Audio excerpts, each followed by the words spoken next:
Distinguished ladies and gentlemen, shall we rise for the national anthem of the Federal Republic of Nigeria?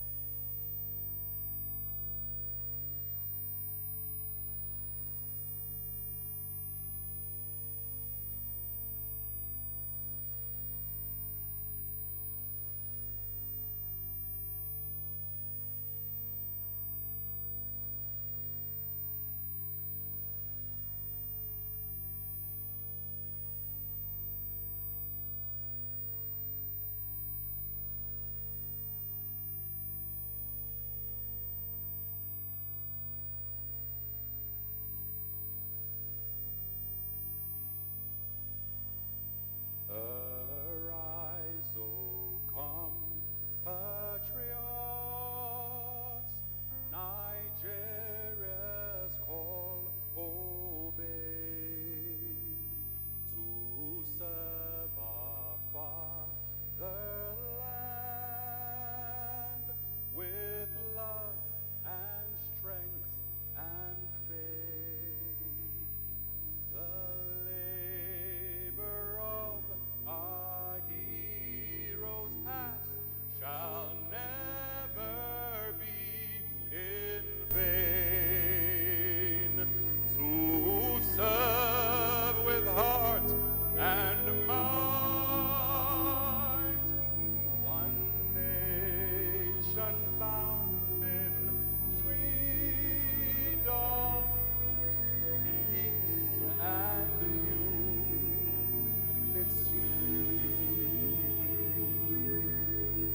Please welcome the Yabo Sojibo Kusaya to give us the opening prayer.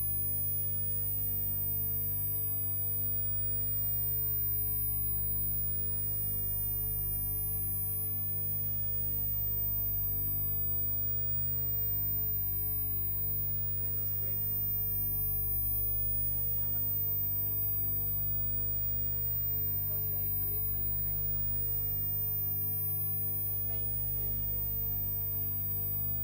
We thank you because you said in all things we should give thanks to you. We give thanks to you for the gift of your son, Herbert Wigwe, of your daughter, Doreen Wigwe, and of your son, Jesus. We thank you for the time that they spent with us, and we thank you because we are confident that they are with you, and that even as we celebrate them, you will continue to abide with us, and that in joy we will all meet again. We are confident of your ability to continue to sustain us, and we thank you for the legacies that they've left behind. We thank you for strength for the days to come, and we thank you that we have victory. We commit the event of today and all the other events into your able hands. We ask that you take absolute control, and that in all things, O Lord, you be glorified. Thank you for I pray in the mighty name of Jesus.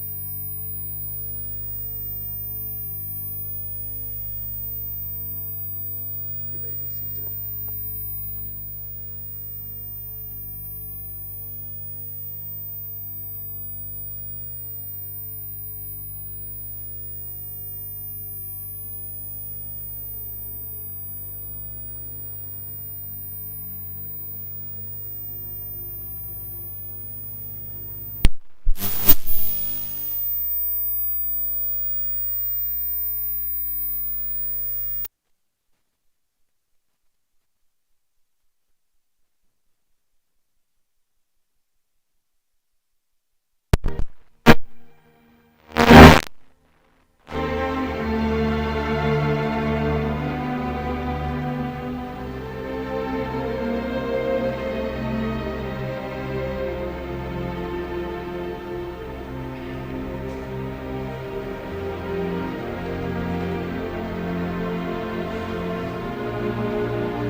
Ladies and gentlemen, please warmly welcome our compeers for this event, Ayo Mairo Ese and Ike Osakyudo.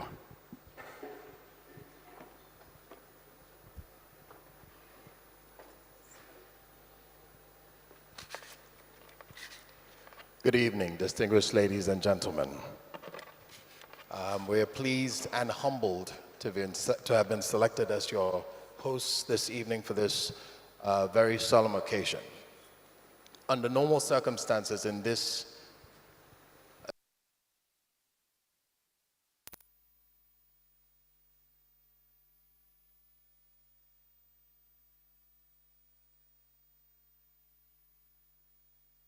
in focusing our attention on the family that we have gathered to speak to today.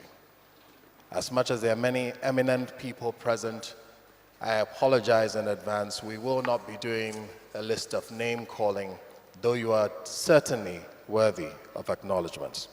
Rather, today we would like to focus our attention on Herbert's family. His parents, his sister Stella, brother Emeka, Peggy, and his children, and his sister Joyce, I beg your pardon, also Kochi, David, Wigwe, his life, in your view. Indeed, tonight we're celebrating professional excellence. On the 9th of February, Nigeria, and I dare say the continent of Africa, was hit with the tragic news of Dr. Herbert Wigwe's passing. However, beyond being united in grief and coming together to offer comfort, we're here very importantly to celebrate a life greatly lived and a legacy never to be forgotten.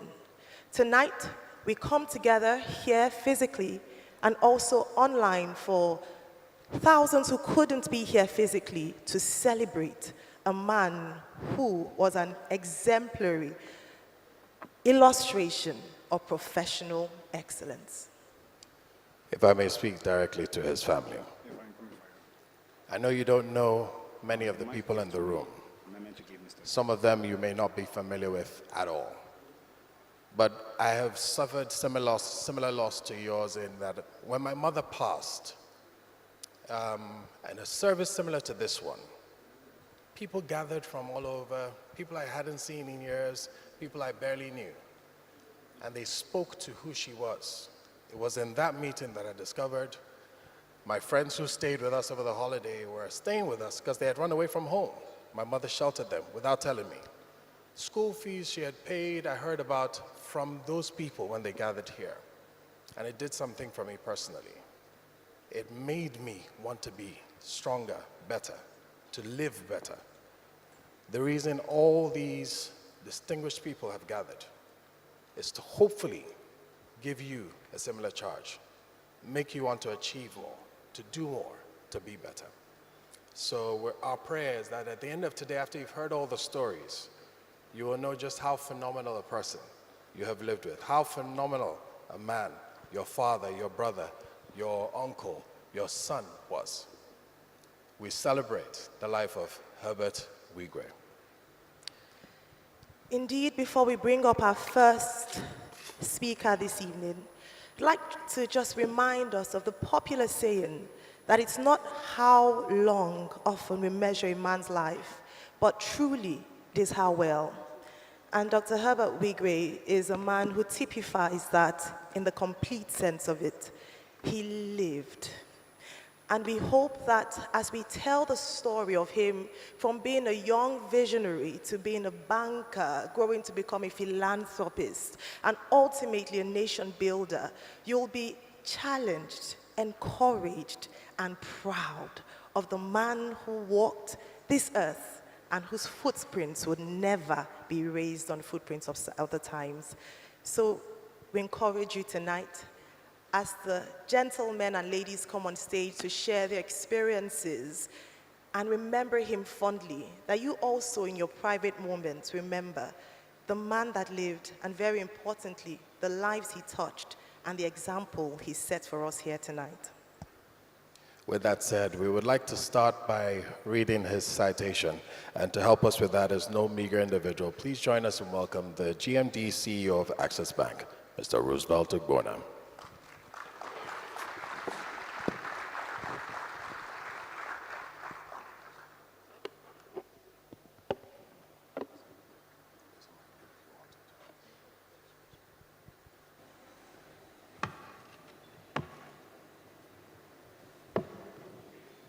Good evening, ladies and gentlemen.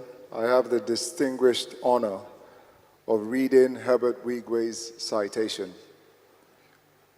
Dr. Herbert Ayowombo Wigwe was born at Island Maternity Hospital, Lagos, to Pastor Shingle and Pastor Mrs. Stella Wigwe on August 15, 1966.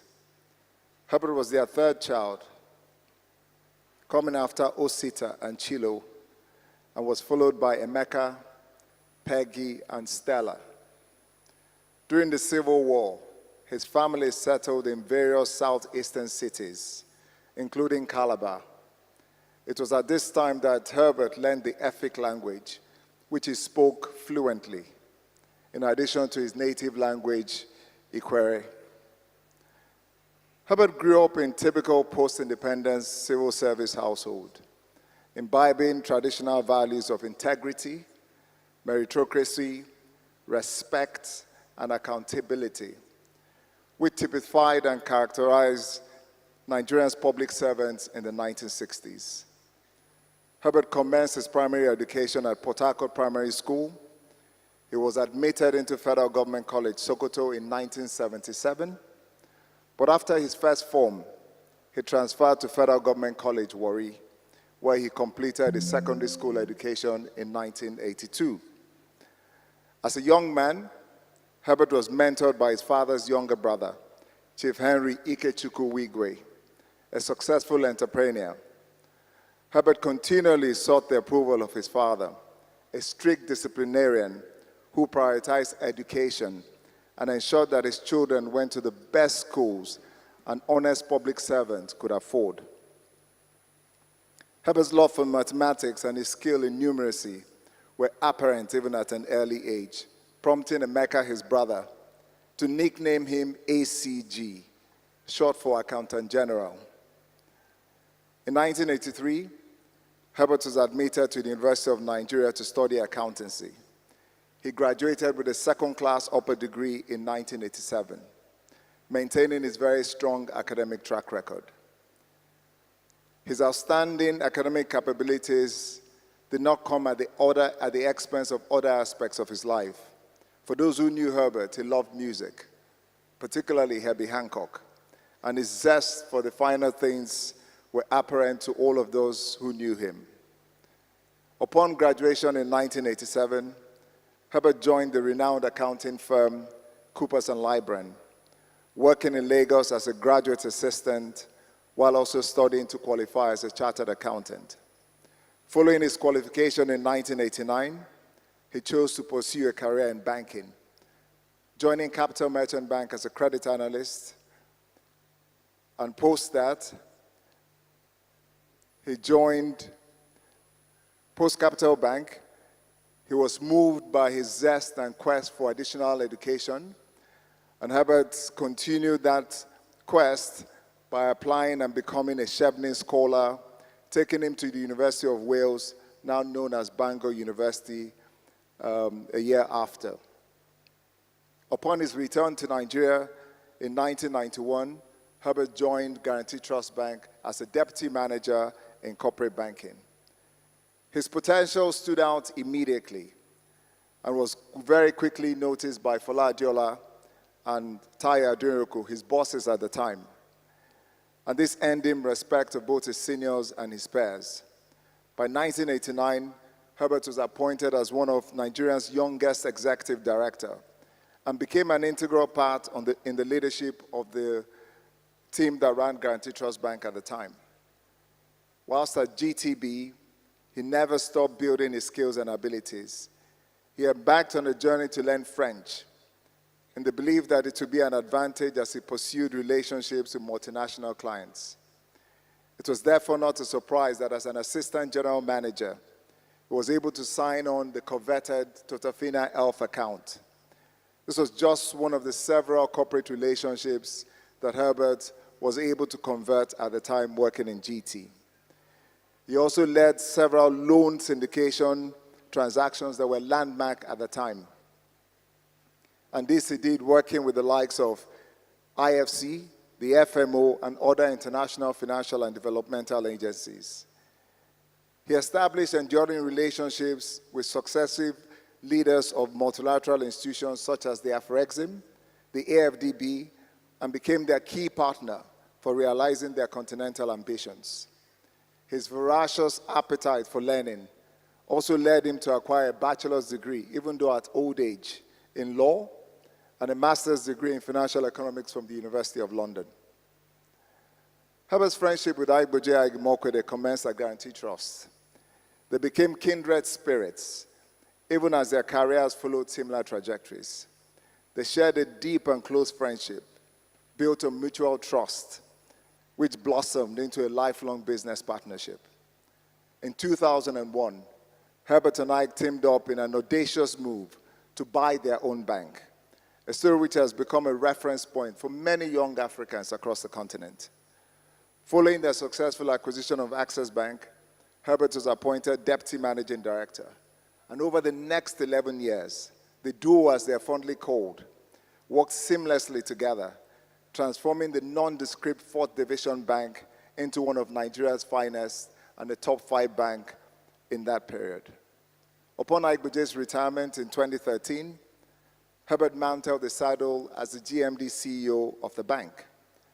He was given a mandate at the time to deliver the vision himself and Ike shared, to transform Access Bank and our institution into the world's most respected African bank. Under Herbert's leadership, Access Bank became Nigeria's largest bank by balance sheet size and one of Africa's top 15 financial institutions.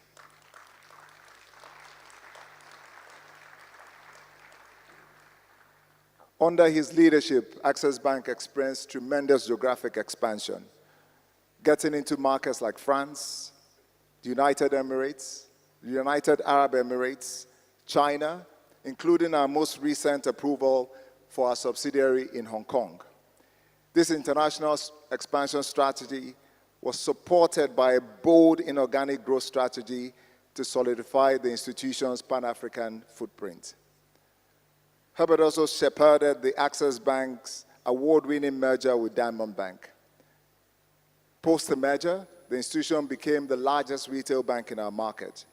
By 2023, the institution had over 60 million in customers, making it the highest bank within the continent, given the scale and size of its customer base. Herbert bestrode the banking industry like a titan. There's no denying that fact.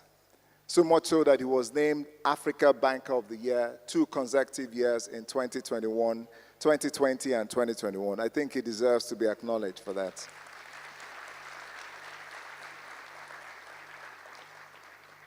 Herbert's concern for the industry was not just limited to Access Bank. As the chairman body of bank CEOs, he was responsible for coordinating the industry's response to several national challenges. And believe me, in this period, there were several challenges that the sector faced. In 2022, Herbert was appointed the pioneer CEO of Access Holdings Company, which commenced with an initial focus on the pension sector. Within just 2 years, Access Pension has now become the second largest pension company in our country.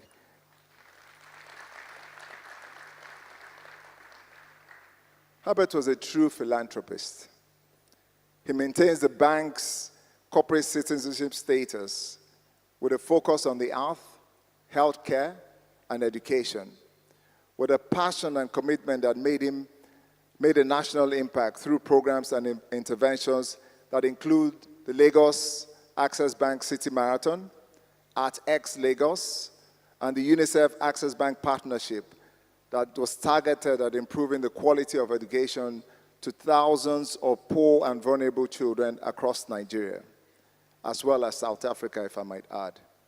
He also co-led the Coalition Against COVID, a private sector task force in partnership with the federal government, NCDC, and WHO, with the sole aim of combating the very feared COVID pandemic crisis that Nigeria had at the time. In 2016, in furtherance of his commitment to philanthropic pursuits, he set up his personal foundation, the How Foundation, with a focus on education, health, and youth empowerment. The foundation has adopted 23 primary health centers in each local government of Rivers State. In partnership with the Private Sector Health Alliance, thank you. In partnership with the Private Sector Health Alliance of Nigeria, Herbert has prepared himself for the life beyond profits.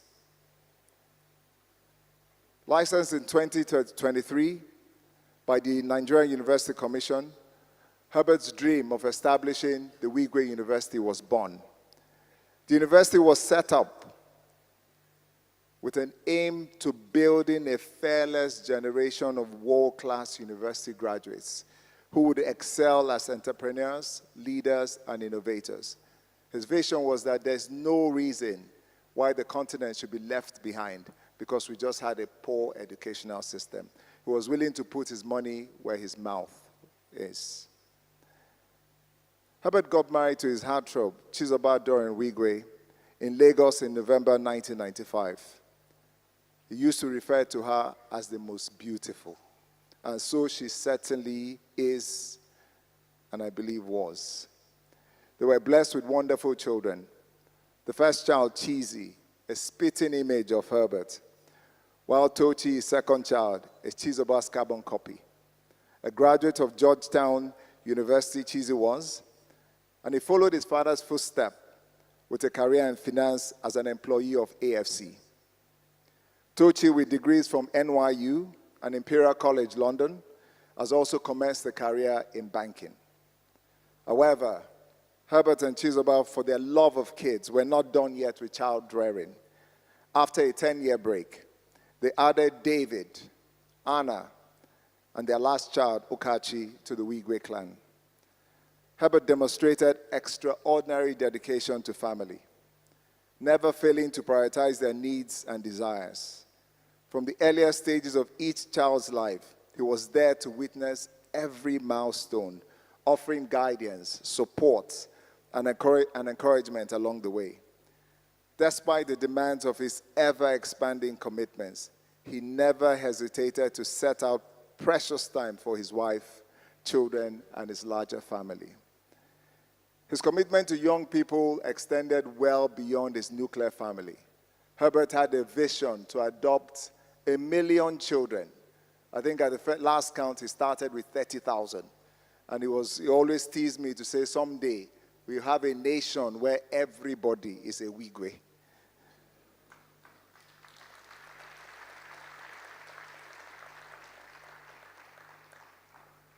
Herbert is widely recognized and celebrated for his service to banking and the humanity.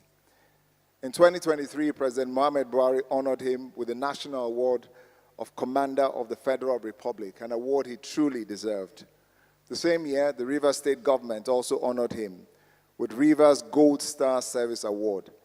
It's an honor reserved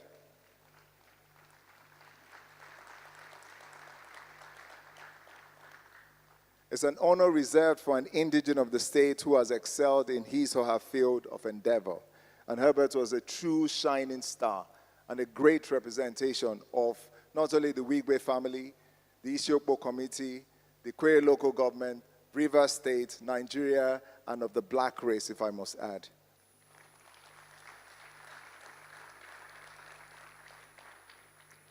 In 2018, Herbert was also awarded with the Honorary Doctor of Business Administration by his alma mater, the University of Nigeria, for his outstanding contribution to Nigeria. Herbert was also bestowed with the fellowship from the Chartered Institute of Bankers, as well as the Institute of Chartered Accountants of Nigeria. And also it was chartered with a fellow of the Institute of Credit Administration. Sadly, in the morning of Saturday, February 9, 2024,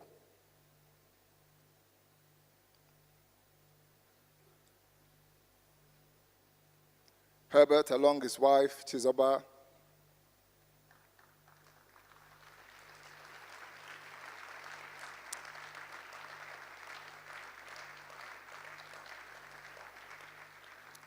His first son, Chizzy.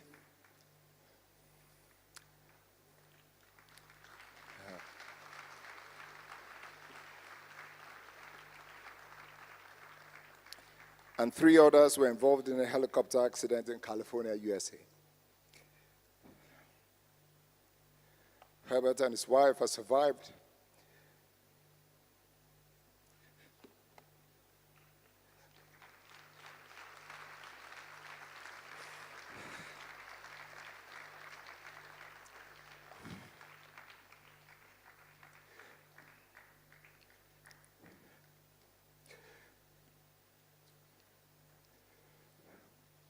Herbert and his wife are survived by 4 children, Tochi, David, Anna, Ukachi, in addition to his 8 parents and siblings. Thank you very much.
I imagine that this evening is going to be challenging for a few of our speakers.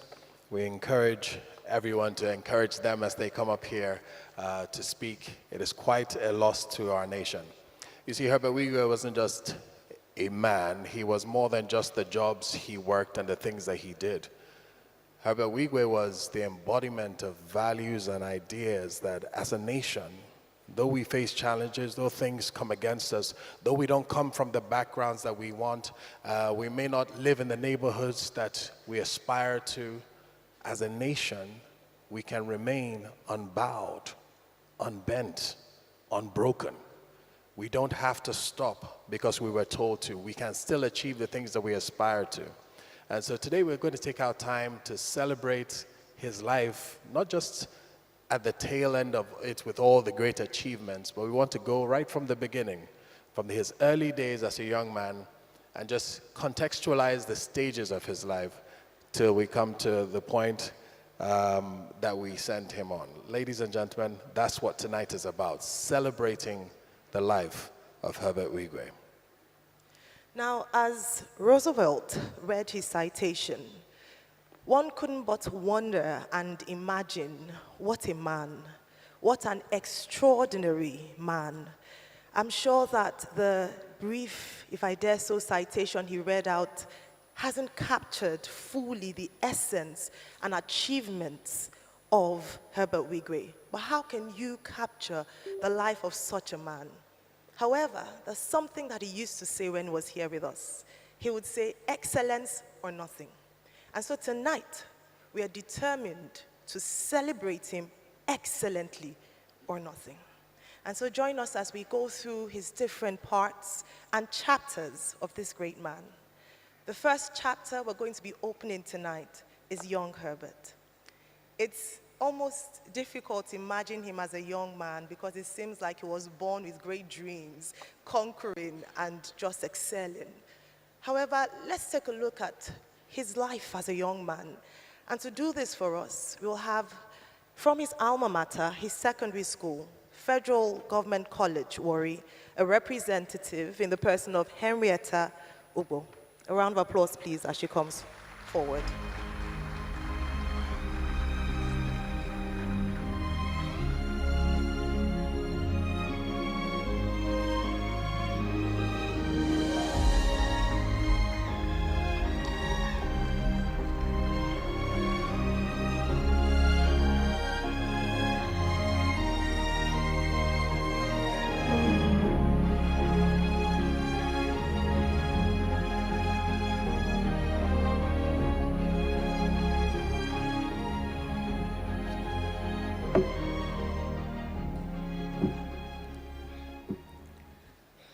Good evening, everyone.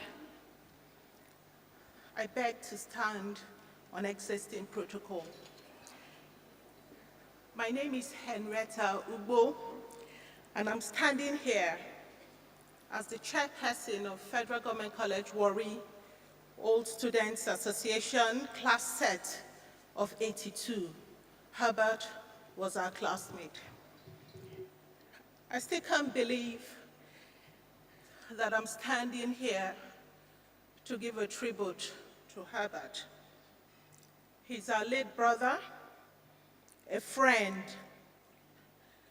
I'm still so shaken, but I guess it is what it is. You know, I woke up thinking that this is not real, that it's a bad dream and I'm going to wake up. But alas, it is true. Herbert exemplified many things, and he was different things to different people. He had many constituencies. He had his family, he had his colleagues, he had his schoolmates, he had church, he had different parts, and he juggled his constituencies so well. So I have known Herbert for 46 years. He joined us in 1978 in our Form 2. His father moved him from Federal Government College, Sokoto, and he came to Federal Government College, Warri. And when he joined us, he displayed certain character traits which distinguished him and set him on the path of greatness from an early stage. So I stand here before you to celebrate Herbert. It's not about how long he lived, but how well he lived. Herbert lived a great life. Number one, vision. Herbert always knew what he wanted to become and was prepared to follow that path. I remember in our Form 3 when we had to choose our subjects. A lot of my classmates went the path of engineering and architecture. So they chose their subjects: physics, chemistry, biology, technical drawing. But Herbert was the only one who kept saying, let's study economics so that we can run this nation together. At that age, think about it, all right? And indeed, he studied what he wanted to study, and he came out and he ran a bank, and Access Bank is one of the banks that is systemically important in our country, Nigeria. So Herbert was visionary. Intellect. Herbert was exceptionally intelligent person, and he knew it. He was very conscious of the fact that he carried a gift, and he did not want his gift to go to waste. For this reason, no matter how much Herbert played, he would always make sure that his grades brought him within the top 3 in the class. That was always the minimum standard he would permit himself. From time, Herbert was obsessive about knowledge. He was a true scientist, an intellectual. I will never give up until he got the answers to the many questions brimming in his young mind. In fact, Herbert went into legend in FGC Warri because he refused to give up on a mathematical equation which had defied everyone. He refused to rest until he solved the equation. And when he finally presented the correct answer, and we asked him, "Oh boy, how did you do it?" And he replied, "It was only logical." But beyond academic intelligence, Herbert was also gifted with an acute social and emotional intelligence. He knew how to connect to people. He made them feel at ease in his presence. He will place a demand on you to bring out the gifts he saw hidden in you. He will always find time to reach out and make you feel as though you were siblings, even if not from the same parents. He will rejoice with you, he will cry with you, and he was always there. Number 3, passion. Herbert was very passionate. Beneath his ready smile, his infectious humor was a will as strong as steel. His genius was only given expression because he had the drive to work extra hard, to burn the midnight oil, and to fearlessly go where no one had gone before. Herbert will always avoid confrontation, choosing rather to negotiate and apply wisdom in problem solving. However, when all else fails, he will stand his ground, and he was fearless. I'll tell you a story. Herbert was in schoolhouse when we were in the boarding school. And you know, at that time, in the 70s, we had some few bullies in school. So there was a bully in Herbert's house, in his room, who was always terrorizing the young ones. So one day he had the misfortune of meeting Herbert. He slapped Herbert and then told him to kneel down. You know what Herbert did? Herbert charged at this gentleman, this bully. You know, he clung himself on the man with his hands and his legs. It's like an octopus embracing something. Now, this bully was trying to maneuver to punch Herbert, but there was no room. Herbert just held him, and we called it the great choke. Until the seniors started begging, and then his classmates, these other seniors, had to literally yank Herbert out of the guy. So Herbert released him and told him, "Don't try me again." And indeed, that senior never tried Herbert again. So when we asked Herbert, "Where did you learn how to wrestle like this?" He said that they lived in Port Harcourt as children, and his father took him most weekends to Isiokpo to take part in the traditional Ikwere wrestling competitions. Herbert was like Isiburu, Ikwere the crab, in that book written by Elechi Amadi titled Isiburu. He was self-disciplined, he was determined, he was loyal. In fact, if Herbert is in your corner, you can go to sleep. Consistent, dependable.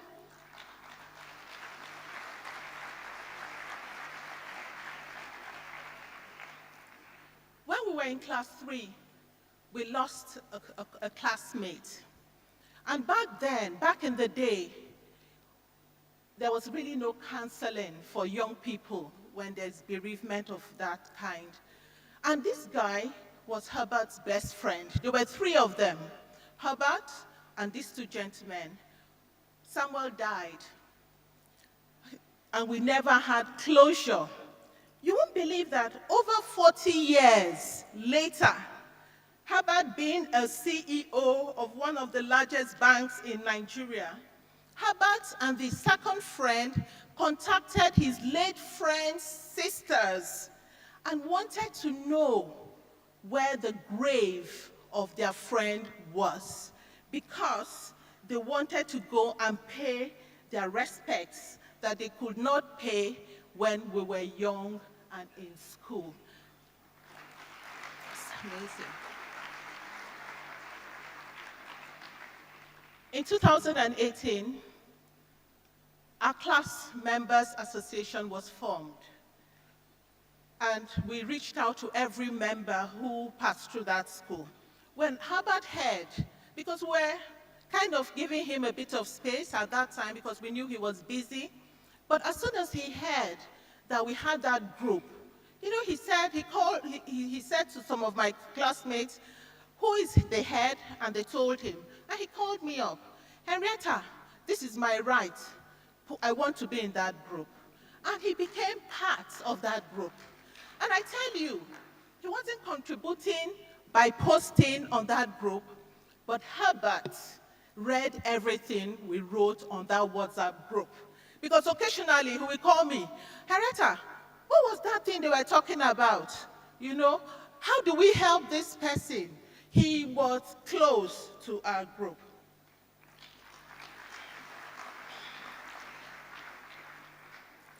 As a group, we set up a trust fund to support our classmates. I mean, we know that everyone can be equal, and the objective was to support our mates who had financial or any kind of difficulty. And we had that trust fund. Herbert contributed to that trust fund. And not just that, when we're having our reunions, he also was involved in that. And when he's with us, he became that vulnerable teenager. His nickname was Heavy Wigs. And when we called him Heavy Wigs, he will call you back your own nickname, you know. If it was Gabriel Edgar, he goes Gabi Mentos. He was really a great guy. He always left his CEO and business tycoon toga behind when he was with us. He was a different person. The last time we saw Herbert,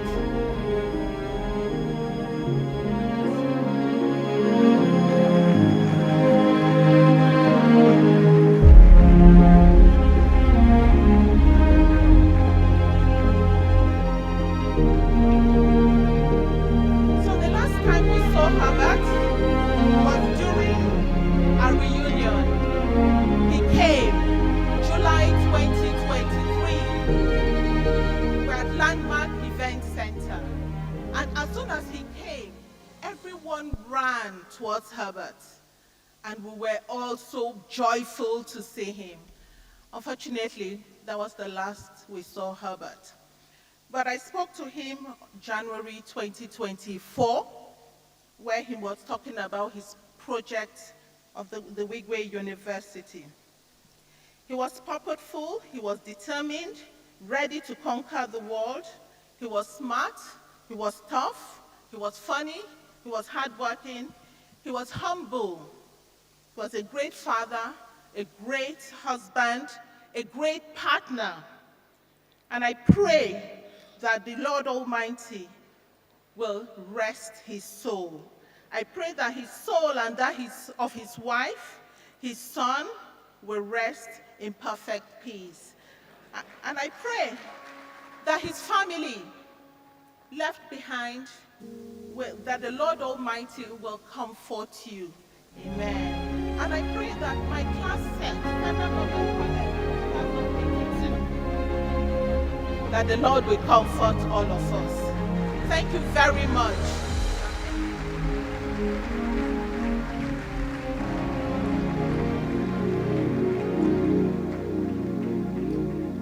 Please Thank- put your hands together for her.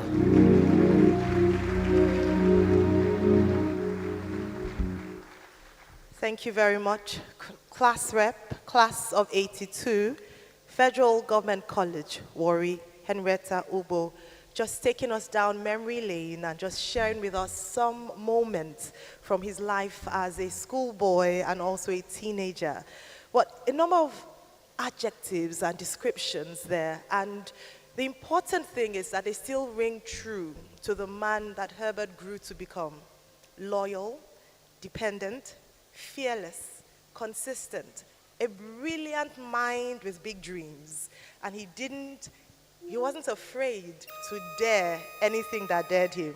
Don't try me was Herbert's way of letting anyone know that he couldn't be afraid of anything or anyone. He was truly fearless, and he also raised fearless men and women across the African continent.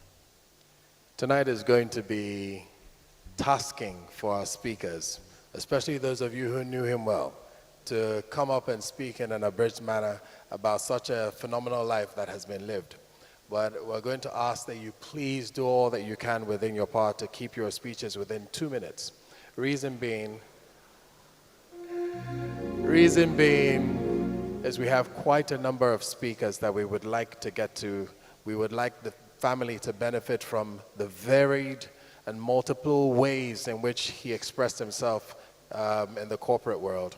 And the more people we can have to speak to that, the better for us and for them. So please do all. I know many of you have written speeches.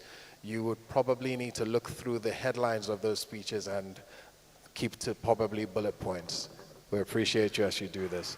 Our next speaker, we're glad to welcome someone who has known Herbert well and went to school with him, not secondary school, but this time Coopers and Librand. Please put your hands together as you make welcome His Excellency, Ibrahim Hassan Dankwambo.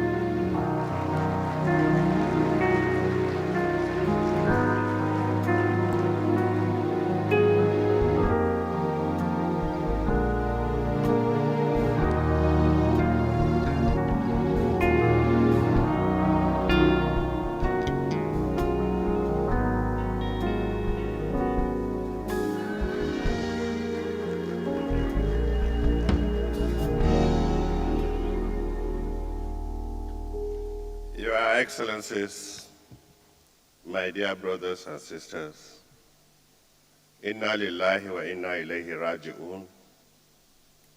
From him we come, to him we shall return. I met Herbert sometimes in 1988 when Herbert reported for duty in Coopers and Librand. Then I also newly qualified then as a chartered accountant. And Herbert was brought to Coopers by his father, Pastor Shingle Wigwe. It was a faithful Friday, and I was going to the mosque, so I was wearing the traditional Hausa dress. So when they saw me on the ground floor, they asked me, where is Chief Oke's office? Then Oke was our partner. I said, it's on the 5th floor. And I was already on the ground floor. They said, can you show us? I said, it's on the 5th floor. The father said we should go to the 5th floor. So I had to walk again to the 5th floor and pass by. Then Auntie Mo's office was somewhere as you climb onto the 5th floor.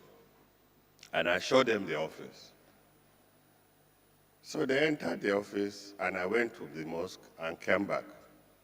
So when I came back, I was sitting in the waiting room. And they finished. Even then, Herbert came with 2 books. I saw him holding 2 books.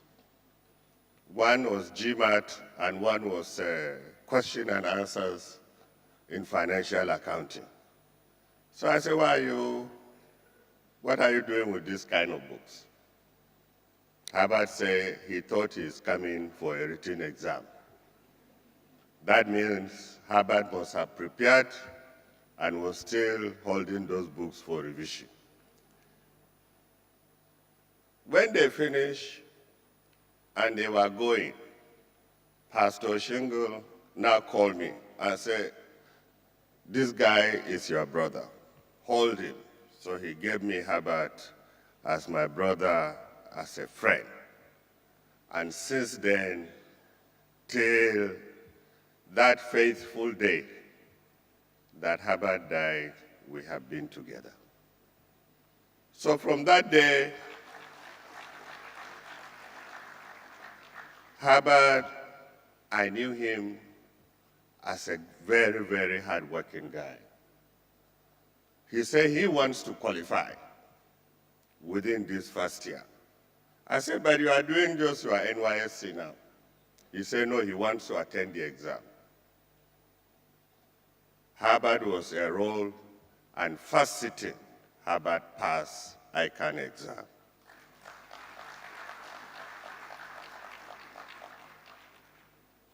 After qualifying, we were thinking of what to do next. I said I was tired of practice. He said he was also thinking of making some good money somewhere. I said, how? They are recruiting in CBN. We should go to CBN. He said, no, no, no, no. I go to CBN. You know, he is going to GT Bank. I said, how are you going to GT Bank? He said he has already written the exam somewhere, but I should not tell anybody. So things go on and on and on, and I was in CBN. Again, one day, in CBN, I was then assistant manager licensing. Herbert made me. He said they want to acquire Access Bank. I said, how? He said it's already in advanced stage. I said, how do you do it? He said I should just cooperate and...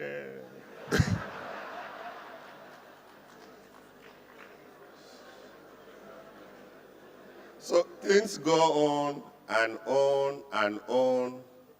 And one thing I can say is Herbert is a risk taker. Herbert can take any kind of risk. Herbert can approach any kind of problem and solve that problem, even when you are running away from that problem.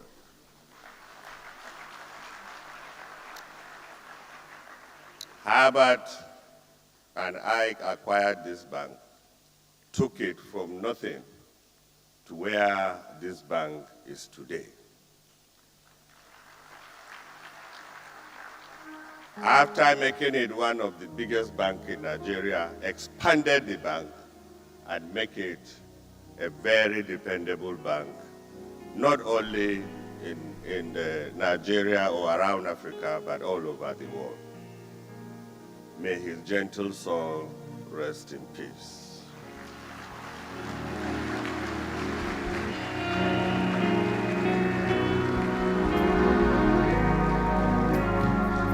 Thank you very much. We thank you, Senator, His Excellency Senator Ibrahim Hassan Dankwambo. Please put your hands together for him one more time. Now, many people who knew Herbert and loved him know that he had a love for classical music. And so next, we're going to have a classical piece performed by Shalom, Jerusalem, the Holy City.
Last night I lay sleeping, there came a dream so fair.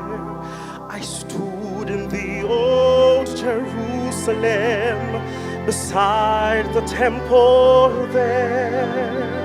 I heard the children singing, and ever as they sang, I thought the voice of angels from heaven in answer rang.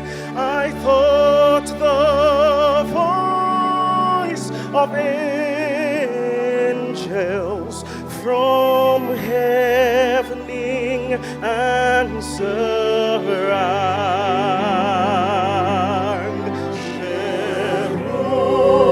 Jerusalem, Jerusalem, lift up your gates and sing, Hosanna in the highest, Hosanna to the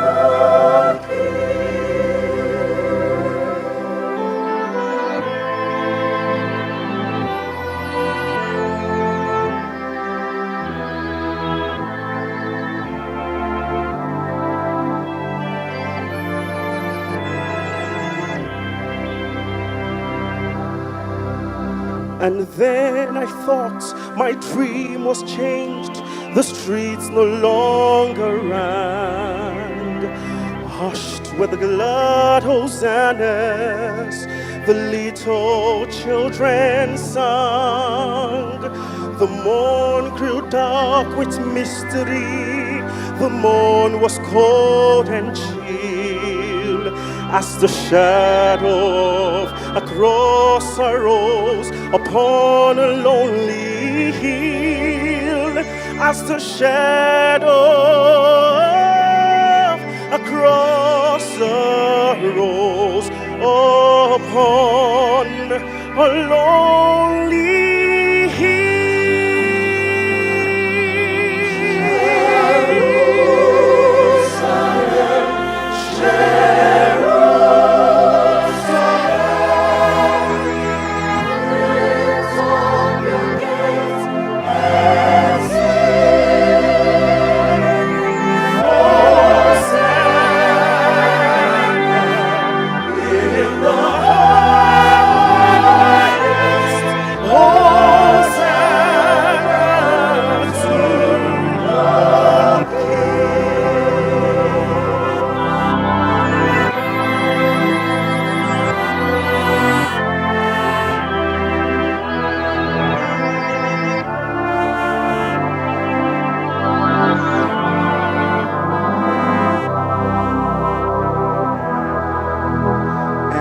Once again, the scene was changed.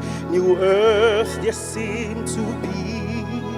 I saw the holy city beside the tideless sea. The light of God was on the streets. The gates were open wide, and all who would might enter, and no one was denied. No need of moon or stars by night, nor sun to shine by day. It was the new Jerusalem that would not pass away. It was the new Jerusalem that would not pass away. Jerusalem,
I think they did a fantastic job. I think we can appreciate Shalom one more time for that beautiful rendition of Jerusalem, the holy city.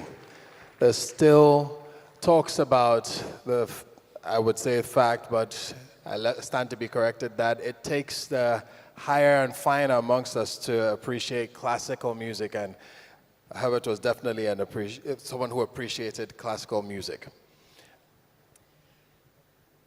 Earlier on, we opened the chapter, Herbert, the young Herbert.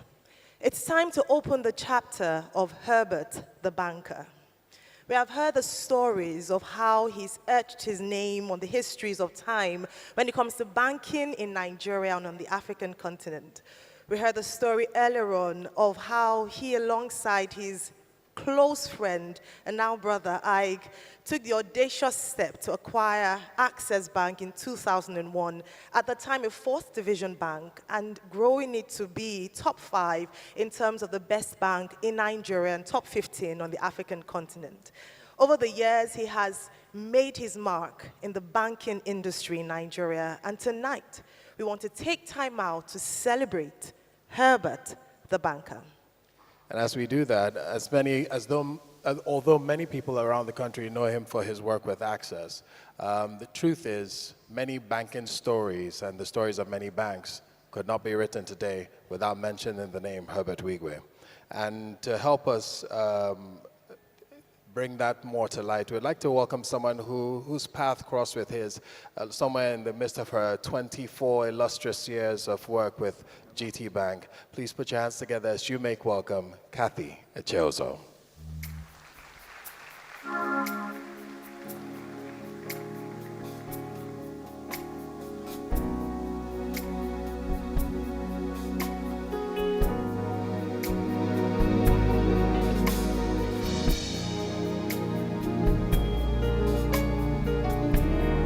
May we please kindly remind our speakers that we have 2 minutes each for each person who comes here, as we have quite a number of people to get through. Thank you very much.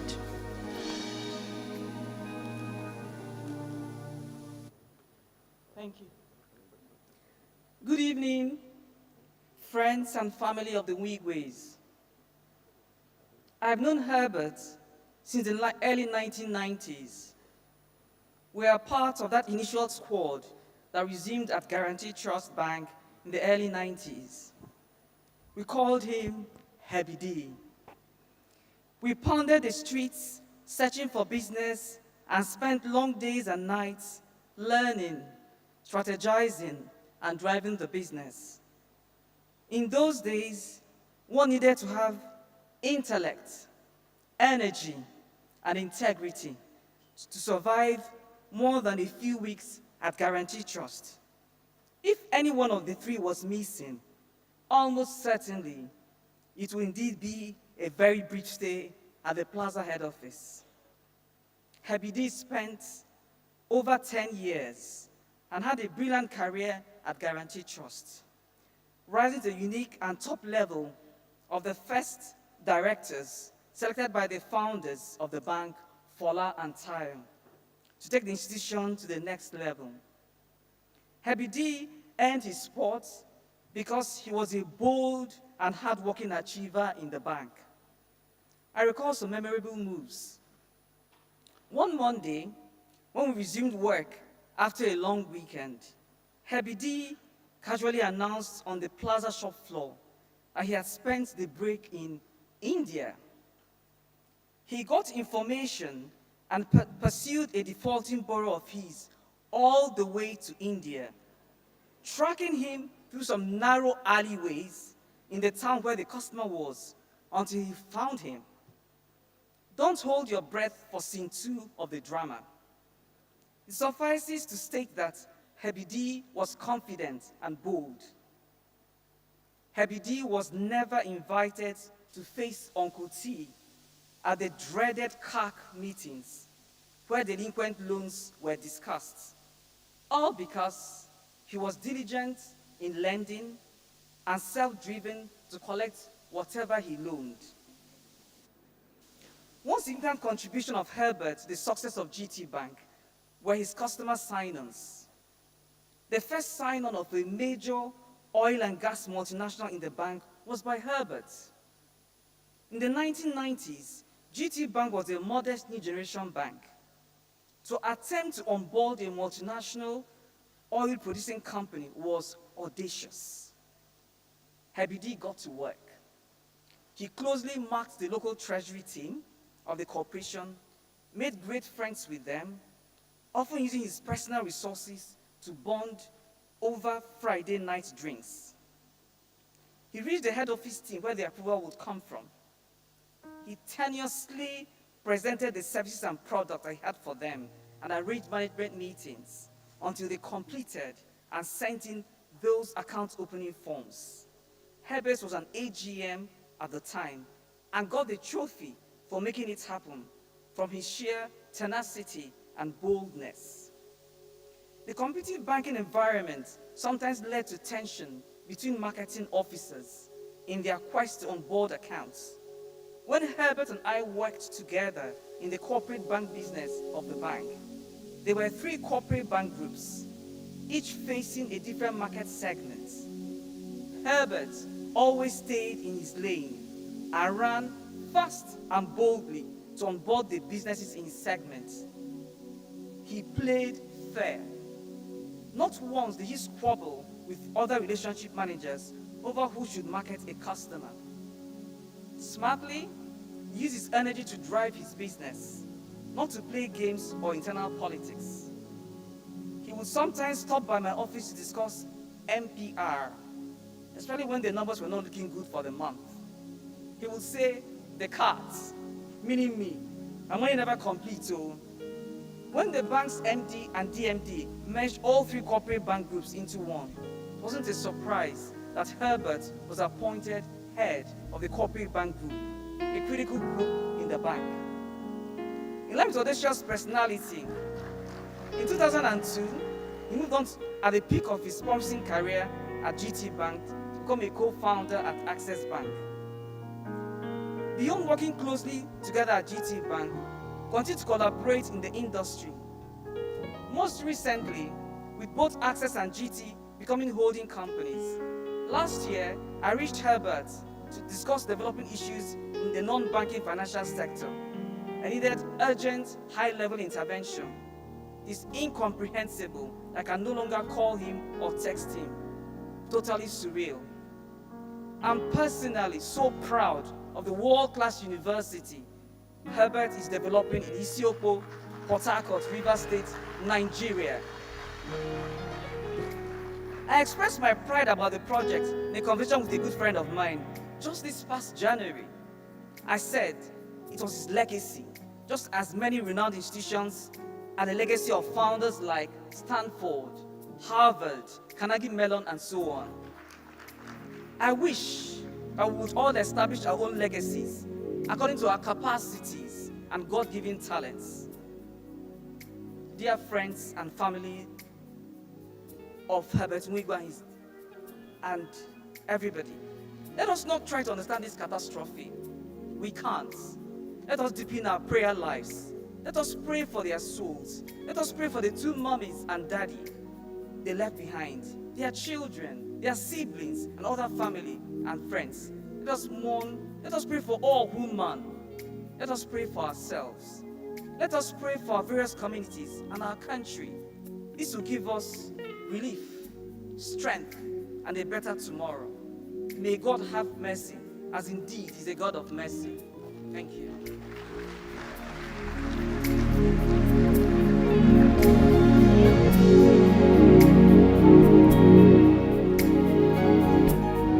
We appreciate Kathy Achoso for that moving speech.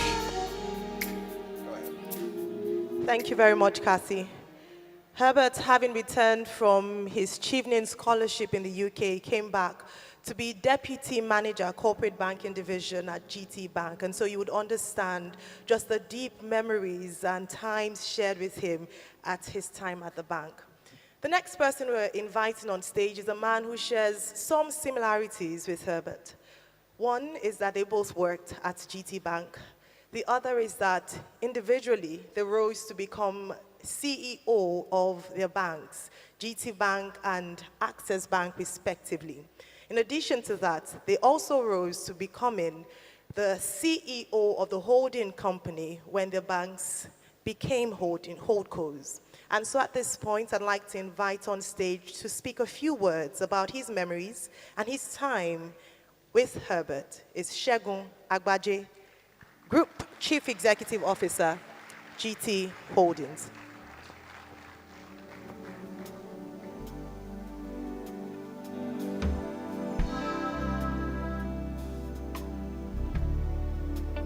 Good evening, distinguished ladies and gentlemen. It's indeed a very difficult day. Herbert was my colleague, friend, competitor, and brother. Only Herbert could have been all those things to a human being. That was the breath the gentleman had. We started as colleagues. I met Herbert November 1991. We were both in the corporate bank. This gentleman walked in, didn't take off his jacket because we all had our jackets on, but that was Herbert. He was going to do it his own way. He drove a red Golf. Who drives a red Golf? Only a man who's that brazen drives around in a red Golf. Very quickly, Herbert earned our respect. Herbert was one of the cleverest people in Guaranty Trust Bank. He was a credit analyst. But that's not what got him his respect, because we were all good analysts. But Herbert had what we all didn't have. He had the power to chase accounts, network, and deliver things that we all couldn't. We had another brother who was the treasurer of the bank, Igi Mokwede, who basically, if you know banking, the treasurer owns the bank. And we would have regular fights, but Herbert would never join us. He had no interest in treasury, and all he cared about, as Kathy said, was his own corporate bank and his income. Having earned our respect, Herbert then became my friend, a real friend. We went in and out of each other's houses. I go on Festival Road. Again, when people talk about the courage of Herbert, Herbert's first flat was in Victoria Island. Most of us, we couldn't even move out of home. And so when we got there again, he had done something none of us could do. Maybe it was coincidence, but most people might not know. Herbert's first flat was next door to the old Access Bank head office next to Intercontinental. Maybe it was Providence, and he knew he would one day buy that bank. So we were friends. We all got married in the bank, had our children in the bank. Herbert was always there for you as a friend, always had a listening ear. And so he became my friend, and we rose. Myself, him, and I became executive directors on the same day. The thing about that position is you were then sent to Harvard for 3 months. Mistake. You never came back from that course the same person. Ig and Herbert came back and they had bigger dreams than the bank. And so they bought their own bank.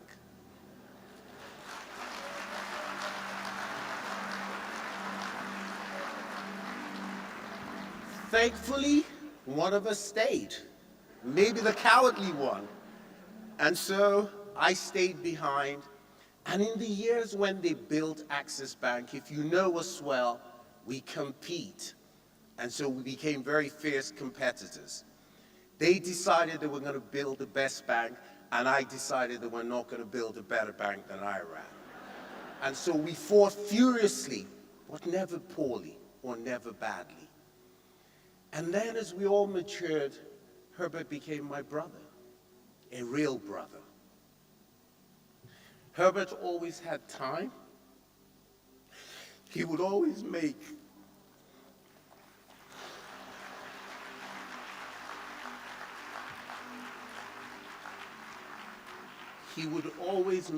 the phone call you needed to get you out of sports and bubble. It's weird. My last conversation with him was 2 weeks before he died. He came to my house like he sometimes pops by. He talked about nothing but this university. This was his obsession. And the only thing he asked me was would I sponsor some ignorant students? And I made him that promise that I would.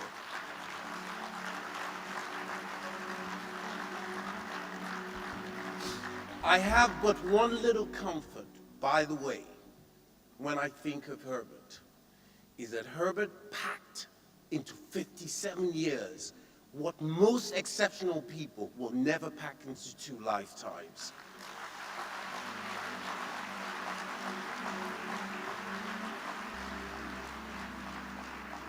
Rest in peace, my friend, my brother.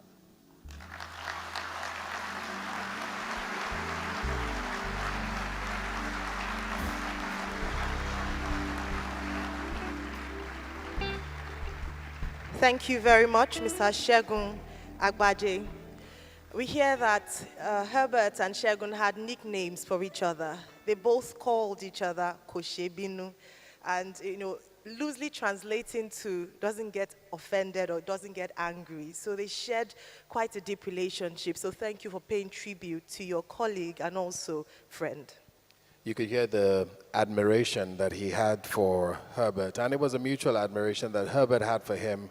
Both of them have done phenomenal things in the banking sector, and it was a peer type of relationship. The next gentleman I'm going to introduce experienced Herbert not just in that regard, but also when you work with someone very closely and they have visions and they refer to you as a warrior and they expect you to behave as a warrior, you also get warrior treatment. So he will tell us his own experience of Herbert as he was representing the bank as MD in Ghana to Access Bank. Please put your hands together for Dolakbo Ogundimu.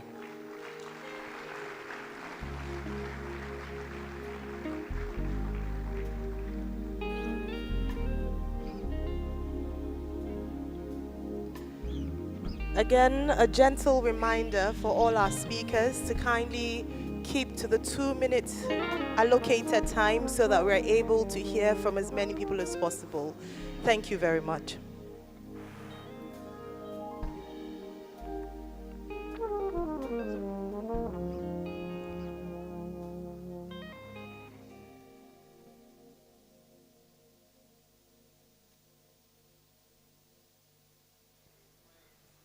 I never thought I would stand on this podium to talk about Herbert this way, but it is what it is. I met Herbert, I think in 1989. We were both young account officers in Capital Merchant Bank. There were 4 of us, myself, Herbert Wigwe, Oke Okuzu, and one gentleman called PC Wakwo. When Herbert talks, he always says one of the things he learned during those days of tutelage was that he learned how not to run a failed bank, because we saw a lot of things while we were there. So one summer's day, the chairman calls us into his office and told us that this gentleman sitting in the chair in front of him was a chief in his village, and we should give him a facility. Okay? So we went back downstairs and wondering how we were going to go about this. And the gentleman came to our office. And we gave him a list of the things he needed to bring: his profile, his MEWAT, his accounts, a long list. And the man went back to the chairman, executive chairman, and told him that he doesn't understand what his boys are talking about. And chairman called us to his office, that we've embarrassed him. And he said something that stood with Herbert and myself for a very long time, that never in our lives should we ever, he repeated it, never in our lives should we ever counter any instruction he gives us. That day, we went back to the office And Herbert said he had seen a lot of things in his life. He received a lot of threats. Nobody had ever threatened his life on this job. In fact, Dolapo, I'm not doing it again. So we had a boss called Tutu Shule then. We went up to see her and told her what the chairman said. And Herbert said, he's not doing it again. If this is the kind of banking that this man wants to do, he wants to kill his bank, he's not part of it. He's not doing it again. That's how Herbert left Capital. I left the following day. So as God will have it, in those days that we market, we had a boss called Tayo Adeoyokun. That time, he used to run a shop called First Marina. So during our lunch time, we normally stop by his office just to talk about banking, about life, and generally. So he got to know Herbert because Tayo was my boss when I was in Continental. So just about the time we left Capital Merchant Bank was when GT Bank started. And naturally, I started in GT Bank, and Herbert went to Wales to do his master's. I think he came back about 18 months later. When he came back, he came in his red Golf, the same Golf, and said, so what's up? I said, okay, so we're here, GT Bank has just started, what's he going to do? He said he wants to work now. So we went up to Uncle T. Uncle T, you remember Herbert? He said, yes, he remembers Herbert. At that time, we used to be a three-man team. One of our colleagues, Kule Fashiro, dropped, he finished his national service, so we became two. Antimo was our group head, was our unit head at that time. So we were looking for a third person to join the team. So Tayo said, but you guys need somebody. So if Herbert is available, why doesn't he join you? And that's how Herbert came to Aseba without any interview and anything. We had a lot of beautiful moments. Herbert worked hard. And there was a fun part to Herbert that could be very, very funny.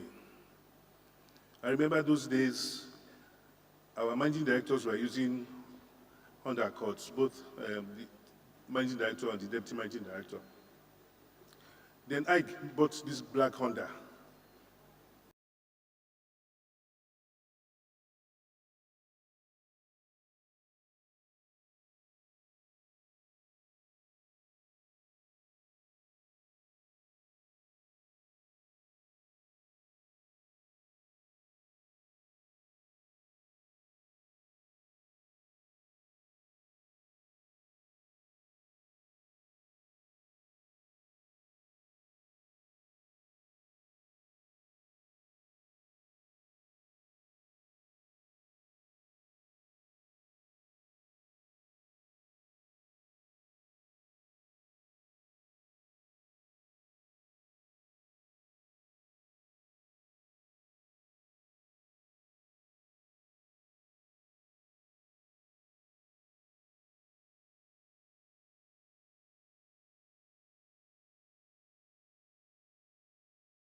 Olagunju.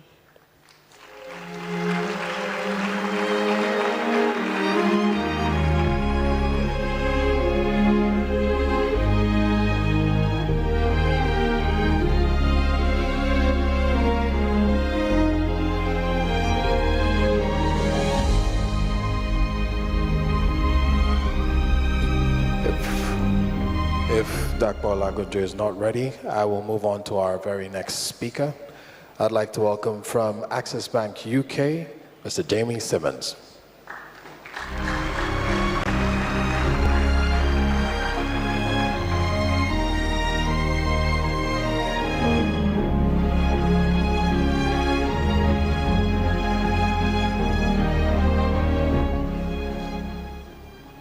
Distinguished guests, Excellencies, ladies and gentlemen, but above all, Herbert's family. And I hope that they take away from this evening just a glance and a feeling for the man that Herbert was, is, and still will live with all of us. I had the privilege of first meeting Herbert in September 2001 at Harvard on the PMD program that's been referred to. That was a unique experience, I have to say. I'd not come across someone that exuded such confidence, backed up by intellect and emotional connections that are hard to properly put words to. But alongside that, he had a hugely mischievous nature. He had a laugh that would light the room up. And I guess the best example I can come up with, we had a Roman toga party. So we were dressed in sheets, sat next to each other, with music going on in the background, while we were having quite an intensive conversation around Nigerian politics and the way that things needed to change. And I found the experience quite surreal, not least that it went on for a long time, until Herbert had convinced me that he was absolutely right in every respect, which in fairness he was at the end of the conversation. What I didn't realize then, that Herbert had specifically gone to Harvard to be ready with Ige to buy into what was then a very small Nigerian bank, which was the foundation for the access we currently know, with more to come. 6 years later, I came across Herbert again. I was approached by a third party mentioning Access Bank. I didn't realize at the time that Herbert was involved. And I hadn't been to Nigeria before, and it piqued my curiosity. I should have known better than to jump on a plane with an open mind and then meet Herbert in persuasive mode, I think it would be fair to say. And one of the best decisions I ever made, to have the pleasure in a very small way to be part of the Access family.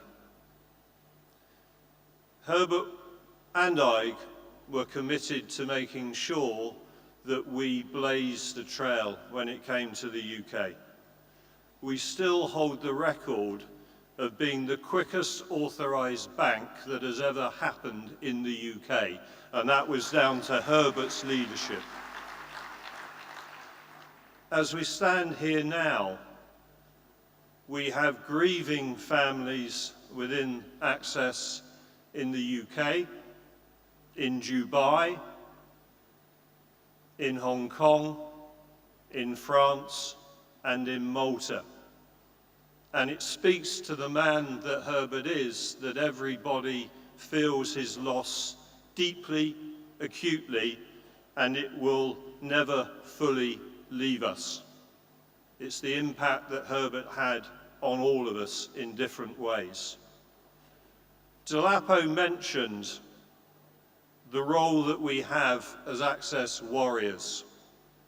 And it's important that when we talk about legacy, we honour what's been achieved so far, but be under no doubt that that is not the end of the journey.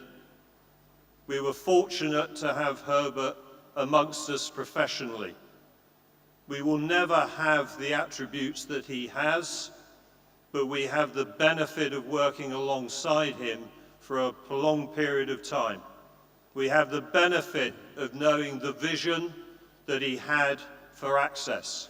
Access will continue to grow, his legacy will continue to grow, and we will make him proud. Amen, Sir Herbert.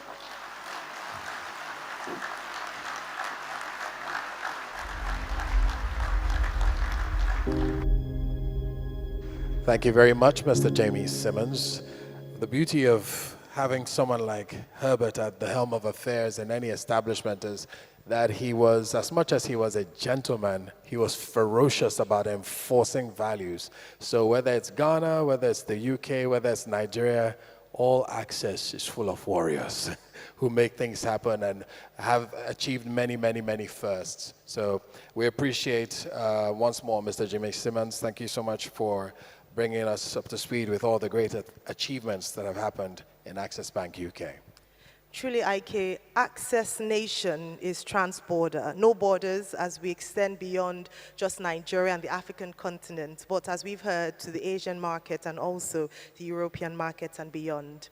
Next, to speak about his own memories and experience with Herbert Wigwe, we have the President and Chairman of Council, CIBN, of whom Herbert was a fellow. Can we please make welcome Ken Okpara, FCIB.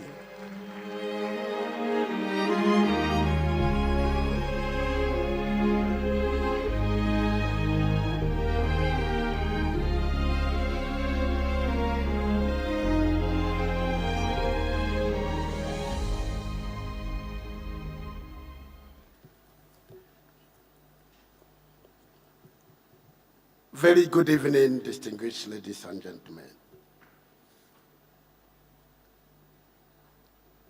Very difficult to talk about Herbert, but very important also to learn the fact that it's not about how long somebody has lived, but it's about the quality and the impact that the person has made. I've known Herbert for over 36 years. He read accountancy, I read banking and finance. He was a year ahead of me. Something very unique. 1987, in his final year, there was a program, Finance Week.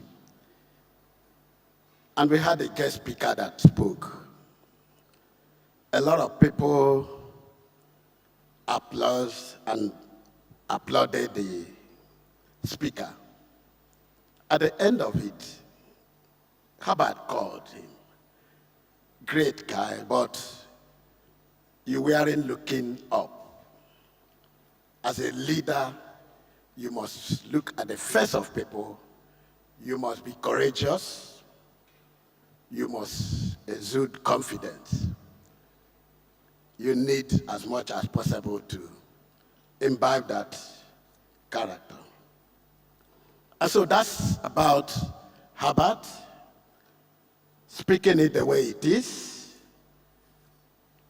and also very courageous and fearless. He remains a beacon of light and hope. Was a top-notch professional banker with sterling qualities. He worked tirelessly and made very significant contributions to the growth and development of the Chartered Institute of Bankers of Nigeria, the banking industry, and the entire economy. Herbert served as a member of the Governing Council of the Chartered Institute of Bankers of Nigeria and the chairman of the Body of Bank CEO for 3 consecutive terms, making him the only bank, making him the only bank CEO to have served 3 times.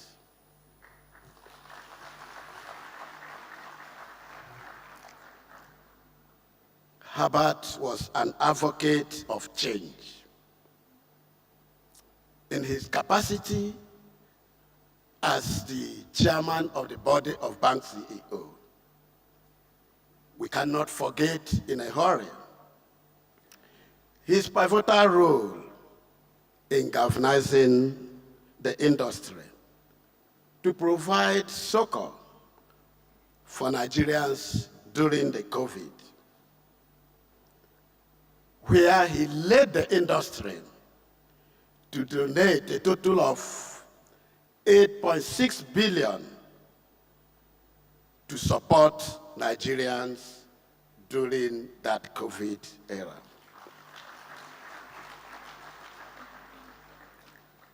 And 2022. Again, that made him to be the only CEO that had produced.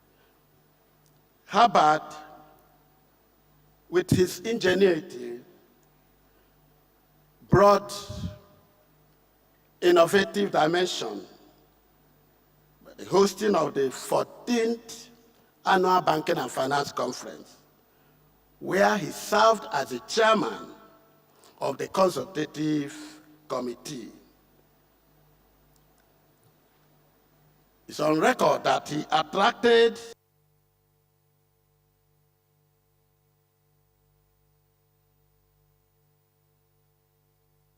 Nigeria, and then the second in Rwanda, that's Paul Kigali, and also the vice president at the single event, the only chairman that has done so.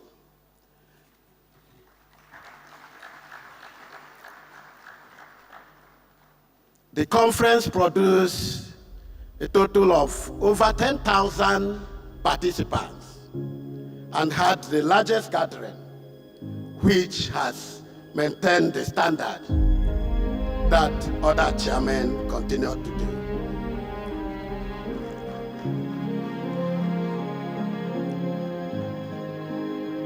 Herbert remained an icon. Herbert remained a shining light. So many things to so many people. He's a family person, I can attest to that. I worship in the same church with his parents. And I attest to the fact that first Sunday of every month, Herbert makes time to come to worship with his parents.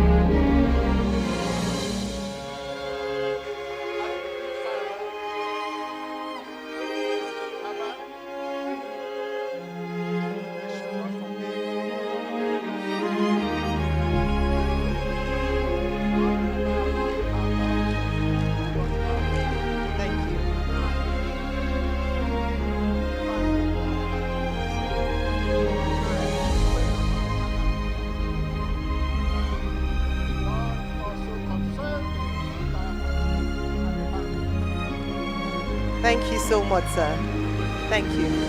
Thank you very much, Mr. Ken Okwara, FCIB President and Chairman of Council, CIBN. I know how tough it is to do this, to put those thoughts in just a few words.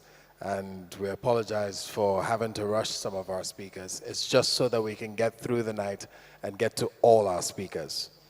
So we've heard about Herbert the young man, we've heard about Herbert the banker, and we would like for his family to know that he was more than just a banker. He was an entrepreneur, and we're going to talk about several aspects of him tonight. I encourage you to listen carefully to all the speakers.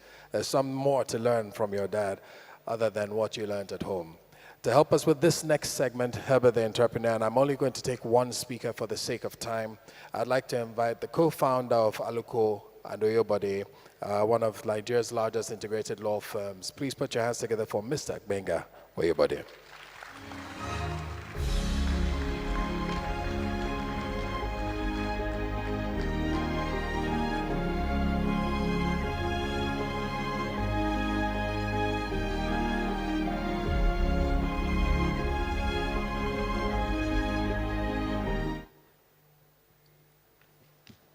Distinguished ladies and gentlemen,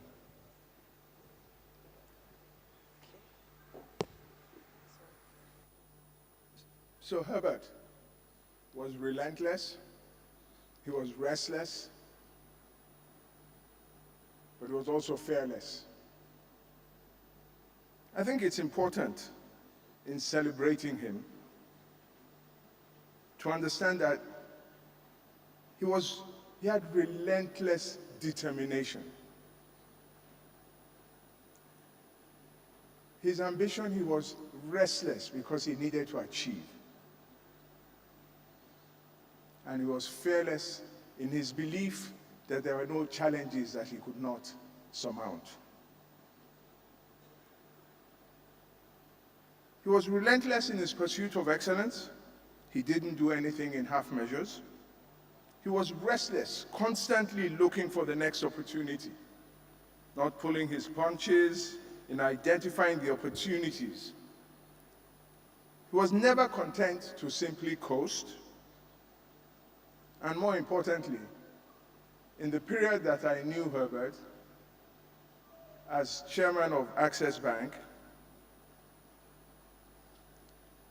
Herbert and I would always set what we consider to be audacious targets. Targets that looked extremely impossible to achieve, but we worked 5 to 10 years ahead, and every time we got to the end of that period, we suddenly looked back and we had achieved those targets. They didn't come easily, but they came all the same. So fear was something that did not exist in Herbert's vocabulary. He was fearless in his belief that he could achieve. But one of the things that I would like to celebrate the most about Herbert. So everybody talks about education, and we talk about education because we talk about Wigwe University. But that's not really the essence of Herbert, at least with respect to education. The essence of Herbert was his deep love of education that he wanted his children to achieve. He wanted them to go to the best schools in the world. He wanted them to be very like him. And I remember when our children were taking SAT and SSAT tests, and Tochi is smiling already. You would think that it was Herbert that was taking the test, because he was there reading the text. He was there almost literally, if they allowed him to sit with them during the test, he would have sat in the room. But it was important to him, extremely important to him, that his children should achieve. So we ended up with a situation where Chizi and Tochi went to the best schools in the world, both high school and college. That is the essence of Herbert. So Wigwe University is a great idea. Global standards. Nothing else that we will see like it in these parts for a long time. But Herbert, within the family, made sure that education, and not just his biological children, I can talk about Chim, I can talk about OJ, because he made sure that it wasn't just about him, it was about the community, the family, and he set those targets and he achieved it. Herbert's support extended actually beyond the immediate family. And I thought, we speak of him as a banker, we speak of him as an entrepreneur, we think of him as a governance expert. But quintessentially, Herbert was a family man, a very committed family man. So Herbert, with his relentless pursuit of excellence, his restless ambition, his fearless determination, leaves behind a legacy that we will not forget. As we bid farewell to his physical presence, may we carry forward his indomitable spirit and commitment to education, to excellence, to unwavering determination. Herbert's impact on the lives of those around him will continue to inspire and guide us in the days to come. To Tochi, to David, Anna, and Okachi, you can be rest assured that your father's legacy, his pet desires, the things that he focused on, particularly Wigwe University, his friends, will make sure that those objectives are achieved. Thank you.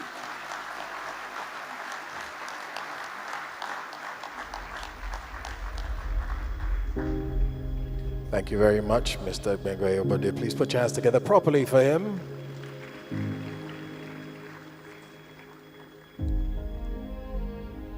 There's something I say every now and then, with no disrespect meant to people from other nations, but to be a CEO in Nigeria is no small feat. I think the average Nigerian CEO is the equivalent of about 4 or 5 European CEOs. And the reason I say this is because they have things to think about and worry about that people in other countries are not tasked with, things like power, security, and the unique nature of the Nigerian mind that they have to tackle. So we want to speak to Herbert as a CEO, and to be a successful CEO, it takes quite a lot of support from beneath, in terms of the structure, but also it takes a lot of camaraderie from those around you.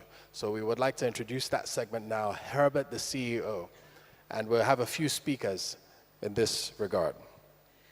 Now for Herbert, he had a team of people who helped him in terms of making the work lighter. He was a man who moved with a group of people, like I mentioned earlier on, not just to lead them, but also to show them the way and raise up other leaders like himself.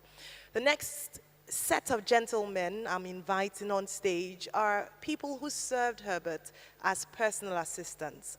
And beyond just what he presented in the workplace, we have people who had really close connections and close moments with him, and we look forward to hearing their own experience of Herbert as CEO. And so please help me welcome to the stage Efoli and Tunji.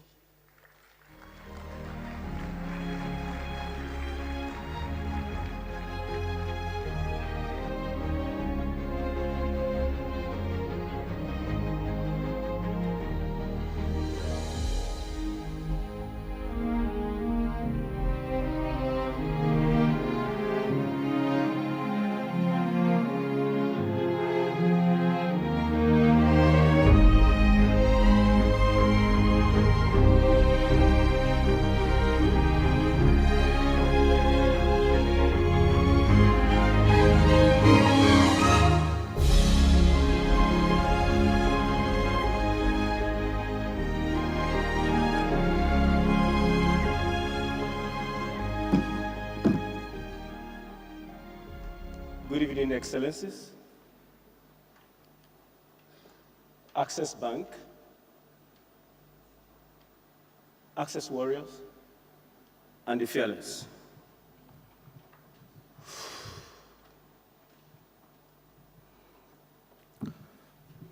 My name is Tunji Olormai.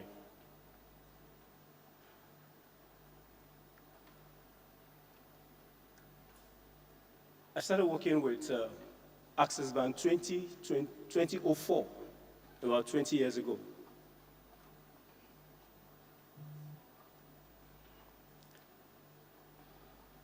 I started as an escort driver attached to Mr. Ike in Mekwede. I worked with him for 2 months to 3 before I was deployed to work with Mr. Herbert Wigwe, late Herbert Wigwe.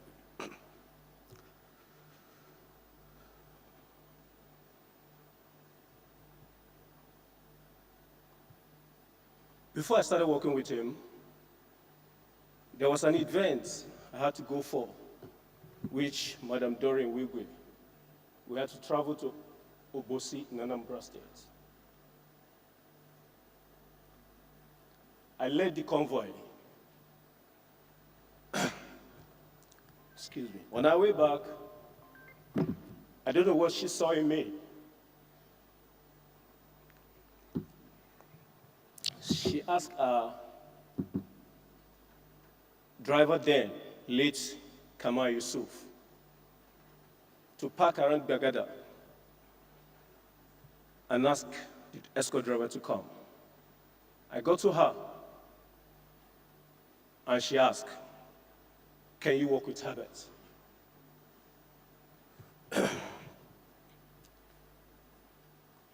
I said yes, but I have some few concern. That was 2006 towards August, December. And I was supposed to get married around 2006 December. For the fact that I know the nature of work, how we work, the way we close. So I told him I have a concern. I told her I have a concern. The man said, "We will look into it."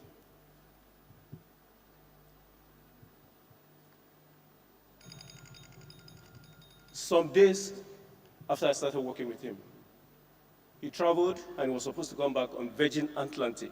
That's early morning flight. I left my house around 8 o'clock, was going to work. I got into a popular event then in Lagos called One Chance. I was beaten and badly battered.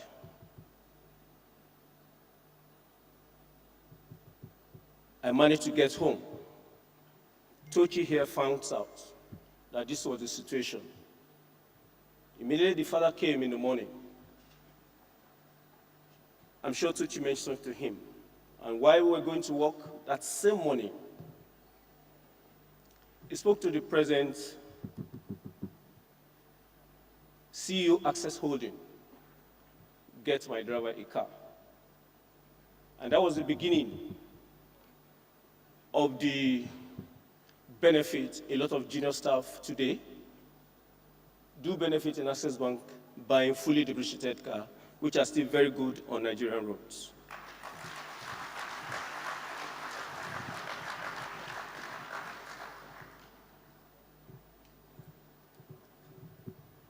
I later told him I want to further my studies.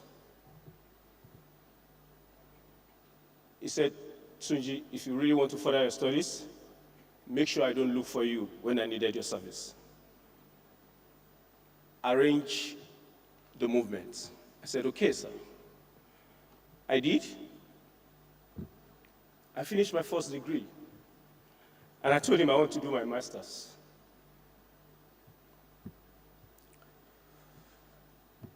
All through the way, he's been there.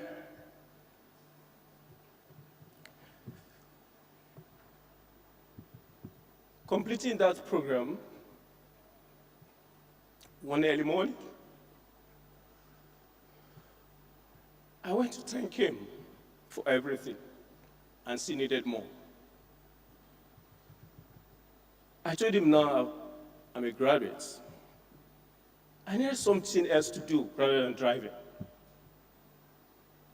He said, okay, we'll discuss it. Before I knew it, HR called that I should submit my documents.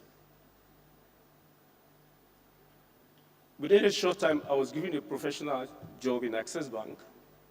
I work in administrative departments.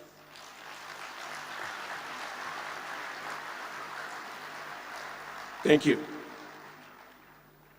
He said, okay, Tuji, now you've gotten a job. Can you go and face your administrative job? I said, no, sir. I understand the benefits in between. I said, no. The nature of job I have, I can do other things. I can work with you and also do my administrative job. He said, okay, if you think you are fine. We went ahead. Appraiser comes. He's always supporting me. Family-wise, he's always there. I know one thing about him. You cannot easily approach him if you are not prepared. He might not be smiling, but he's ready to support you all through the way.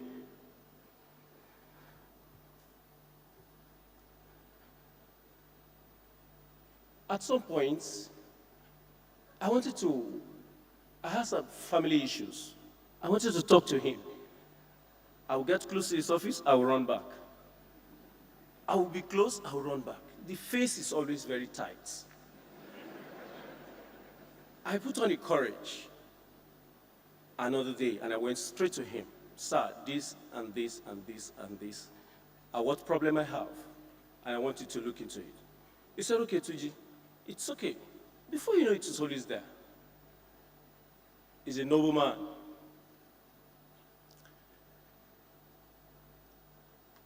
I had many opportunities through him, and today, when you hear him talk, if you are wise, you listen, because I gain a lot of fearless and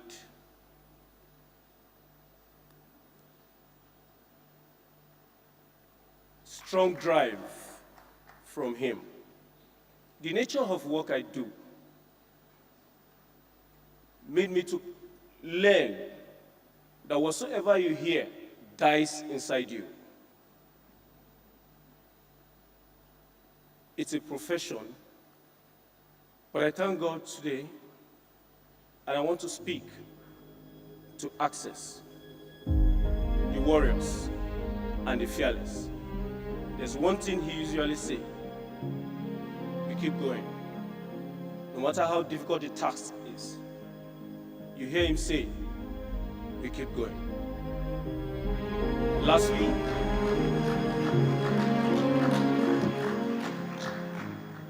in my conclusion, I worked with him for almost 20 years. He has never insulted me, but one day, he said, Tuji, are you freaky bunker? I don't know the meaning. I felt bad for some days. But before the week runs out, the late Cheesy Wigwe did something wrong, and he said the same. Cheesy, are you freaky bunker? I said, okay. I'm sure he doesn't have any arm. He doesn't have anything inside him. He's just trying to see that I do something right.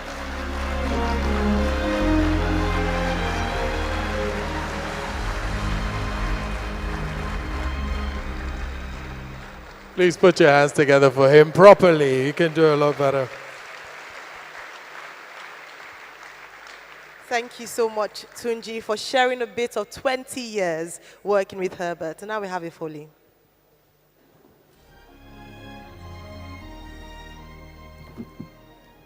Good evening, all. Please, my apologies. I was out there trying to attend to some of our guests. Good evening, everybody.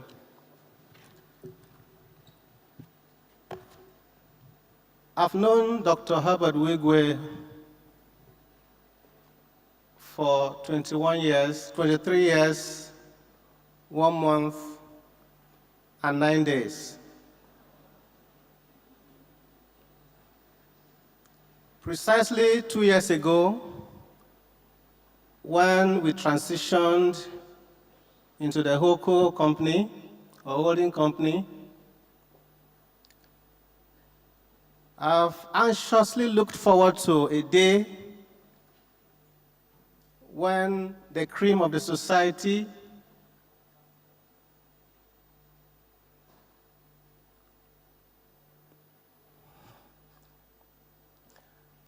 and captains of industry the world over will converge and celebrate my boss at his retirement, which he was planning and working towards.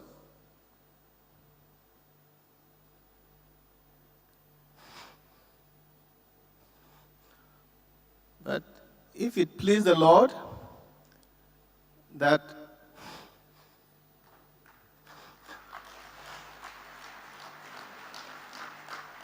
we celebrate him the way we are doing today, we cannot question God. Herbert was a highly intelligent, self-motivated, unassuming, and inspiring leader with an appealing character and personality. He was fearless, and as a matter of fact, he's a nice and kind-hearted man who could do anything for anybody without strings attached. For those of us who have worked with Access Bank for, especially when Ike and Herbert first bought the bank, those days, we used to have meetings that would start as early as 6 a.m. And by 6 a.m., our presentation rooms were filled to the brim. Our ESCO meetings those days would start by 10 p.m. And by 12 midnight, our directors would come out for breaks so they could stretch themselves and nibble on something.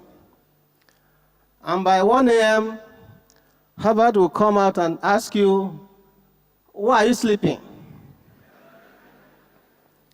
But as God will have it, before long, Herbert became a changed person, and he stopped smoking.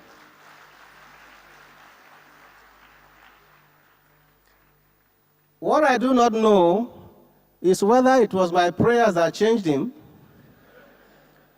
or whether it was the fact that he had godly parents who were praying for him, or it was the banking tsunamis, the horrible experiences we went through when they first took over the bank.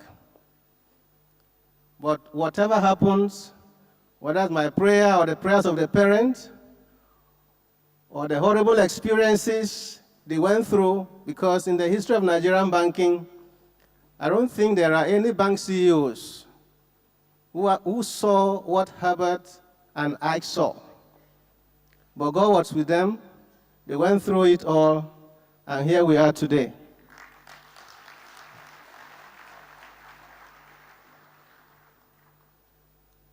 Herbert has always been there for me. He was my sunshine. He remains my hero because he gave me the platform to flourish. Additions.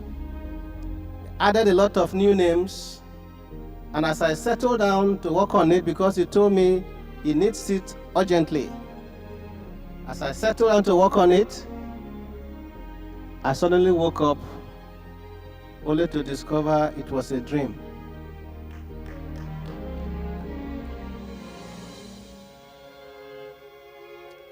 Herbert left us with a legacy of hard work,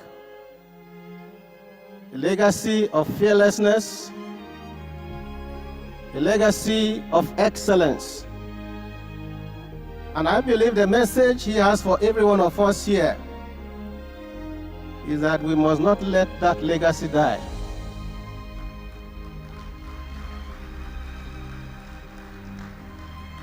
For those of us who are not his friends while he was alive, he wants me to tell you, your name is one of those names that were added to that list.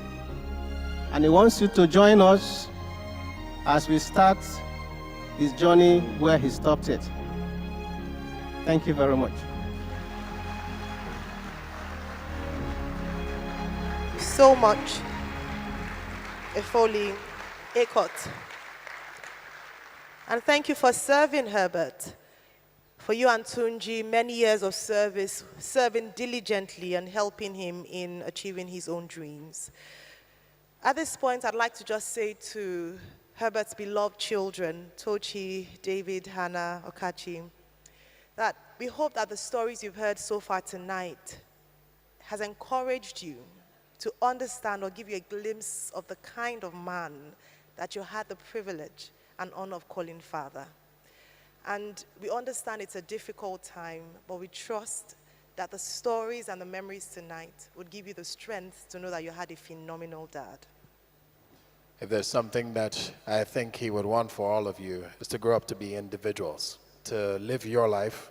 Don't try to be him. Don't try to do the things he did. To be you. Be you. Live your own life, because one thing about Herbert is that he did it his way.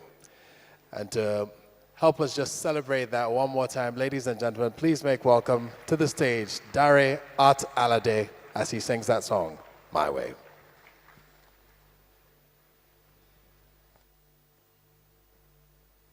It's one of Herbert's favorite songs, and I'm honored to be singing this.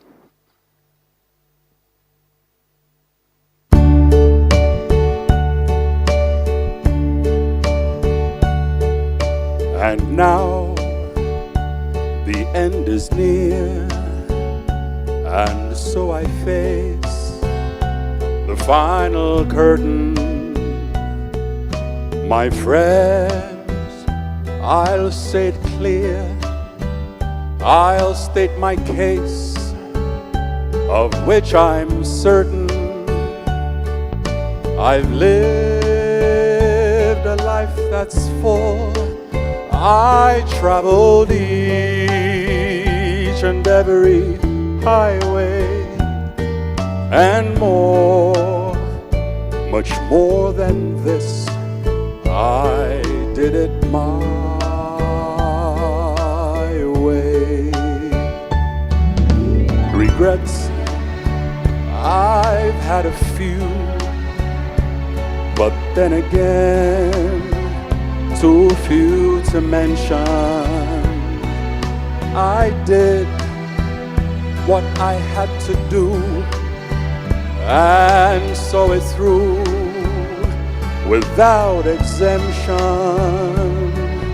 I planned each charted course, each careful step along the byway, and more, much more than this. I did it my way. Yes, there were times, I'm sure you knew, when I bit off more than I could chew. But through it all, when there was doubt, I ate it up and spit it out. I faced it all, and I stood tall and did it my way. I've loved, I've laughed and cried. I've had my fill, my share of losing. now, as tears subside, I find it all so amusing to think I did all that, and may I say, not in a shy way, oh no, not me. I did it my way. For what is a man? What has he got? If not himself, then he has not to say the things he truly feels, and not the words of one who kneels. I faced it all, and I stood tall, and did it my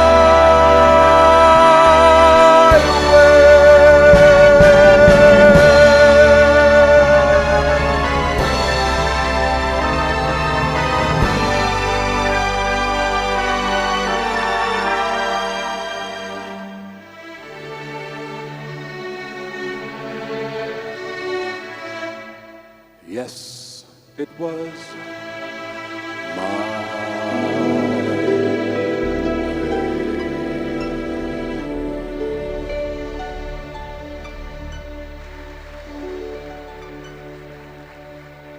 Thank you, Dari Art Alade.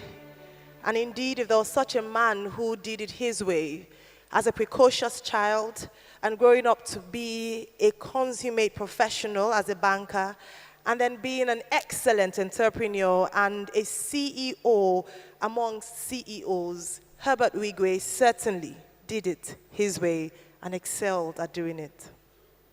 And we spoke earlier about how it takes also support from other CEOs to make your business and your work as a CEO flourish. And I'd like to welcome one CEO of FMDQ, Mr. Bola Onodele Koko, to come and say a few words about Herbert Wigwe. Please put your hands together for him.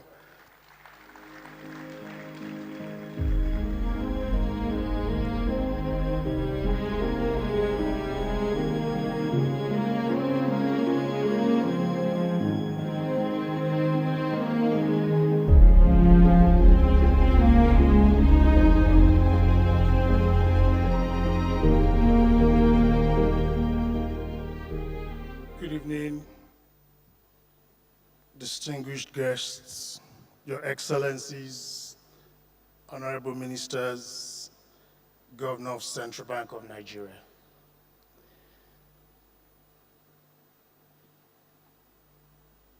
I met Herbert in 1987, I think in Coopers and Librand, although Dakwambo, His Excellency said 88. But I entered in 1987. Herbert valued relationships. And the first time that was tested, or that became known to me, was when I was in a relatively small bank. And I told Herbert I'd joined the bank, and he asked me what my plans were. Herbert and I had just moved to Access Bank. And he told me to consider trade finance after I shared with him what I was going to do in that bank. And I told him I'd not done trade finance, and he said, I will help you. When we have transactions, we will call you. And in less than 3 days, I had not prepared a team. Herbert called me, and he said, Coco, the first transaction was here. So I told him no team yet, and he said, don't worry, the team in Access Bank will work with you, but be on this transaction. Less than a month after, Herbert called me and said, Coco, you have to be in Abidjan. And I said, what was happening in Abidjan? And he said, Afrexim will be having a conference. You have to meet the executives there, and they support trade finance.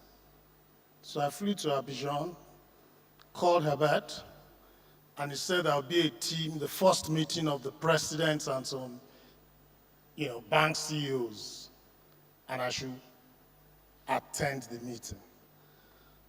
And I said, Herbert, I've not been invited. And he said, yeah, but follow me, just follow me. We entered, and of course they were checking names, and Herbert held my hand, told the person at the gate, this is Coco from Nigeria. He has to come in. And I entered the place with Herbert. I had meetings. I was listening to all this for the first time. And when the session ended, I said, so Herbert, we'll see. He said, CK, there's dinner. We have to go with them. Again, I was not invited. Herbert pulled me in. We finished, and I said, Herbert, so later, he said, no, we're going to have drinks with them. So this time, of course, the population was reducing. And there I was with Dr. Rama and the former president of Afrexim, with Herbert having drinks. And from that point, I got initiated into trade finance, and it was Herbert. We were articled clerks in Coopers and Lybrand. Then I drafted me into this FMDQ thing. And after some years, I called Herbert and I said, you've done a green bond, you've issued a green bond. I'd like to discuss it with you. Where are you? And he said, oh, I'm in London. And I said, interestingly, I'm in London as well. And he said, come to our office. I think it's around Bank Station, I can't remember very well. And we got in there. I got there before him. He arrived and we spoke. And after a while, I said, Herbert, I want to discuss the listing of the green bond. And he said, Coco, I don't like what you do. I said, what have I done, Herbert? I said, do you know for how long we've known each other? You cannot be asking me things like this. You just have to assume that it will be done. We're going to list on FMDQ, and we're going to list on NGX as well. And that was the end of the meeting. I said, do not ask me.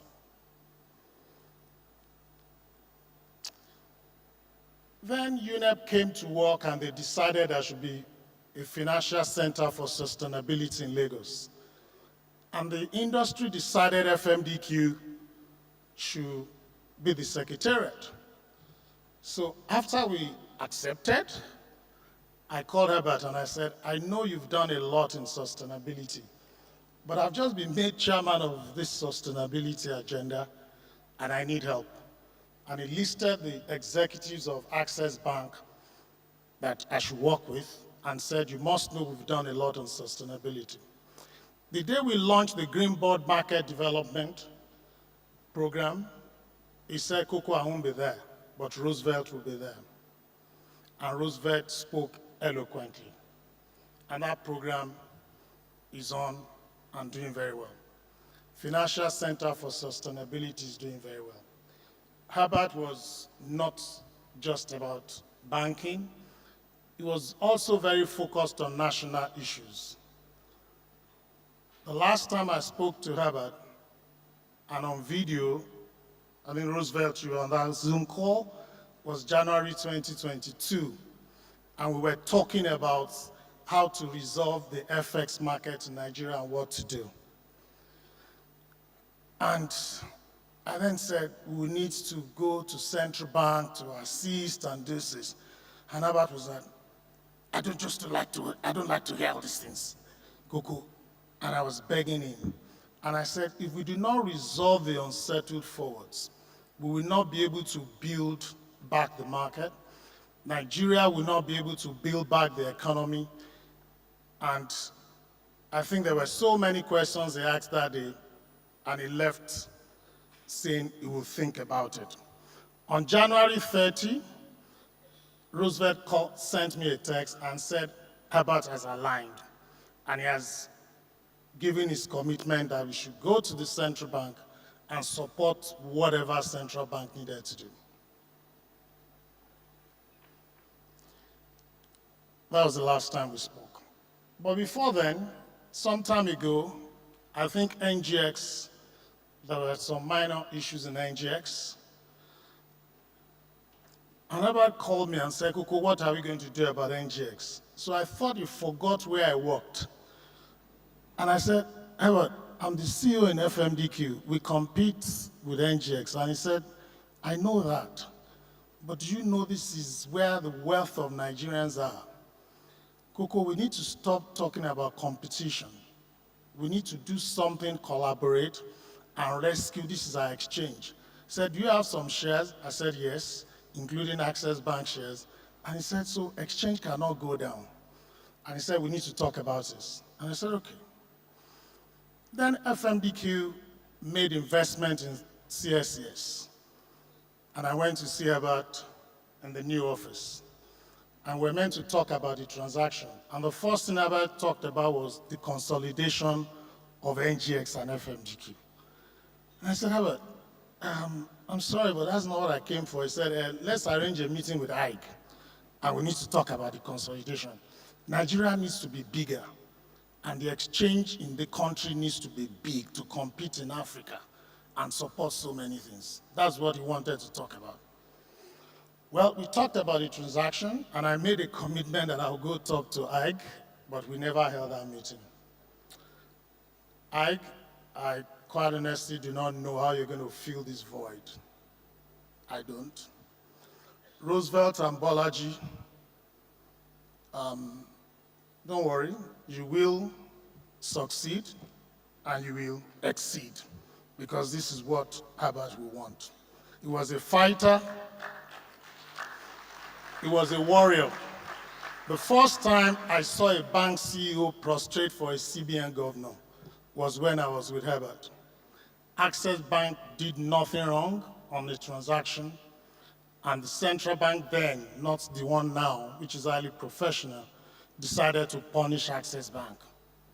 And I saw Herbert on the floor, rolling to avoid a fine that was not justified.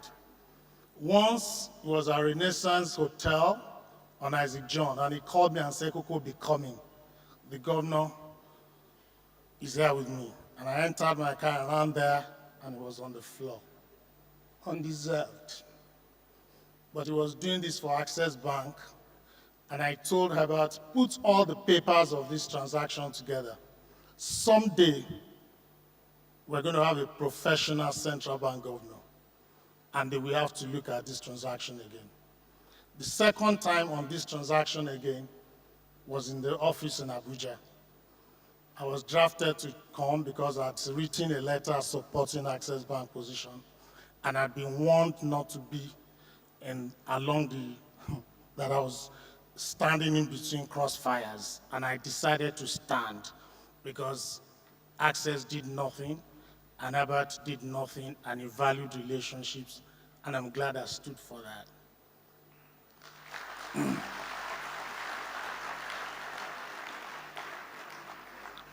Adieu, Herbert Wigwe, Habito, as I used to call him, the fearless, the enabler, the motivator, the supporter, a wonderful friend. Thank you.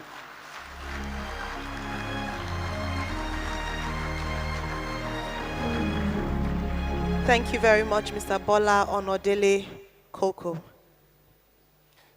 He spoke about Herbert prostrating, and that is no surprise to most of us, because respect is something that both Herbert and I were brought up on. Respect, first of all, for God. They never cease to give glory to God in every meeting that they've ever had. Second, respect for their parents and the elderly. It was in this hall where we saw, just after the merger or the acquisitions of one bank, where Herbert and I knelt to appreciate their shareholders and investors on this stage. Respect came easy to your father. Next, I'd like to invite to speak CEO TCX Investment. They handle delivering currency risk solutions to African borrowers. Please make welcome Rod Brower as he comes up to say a few words.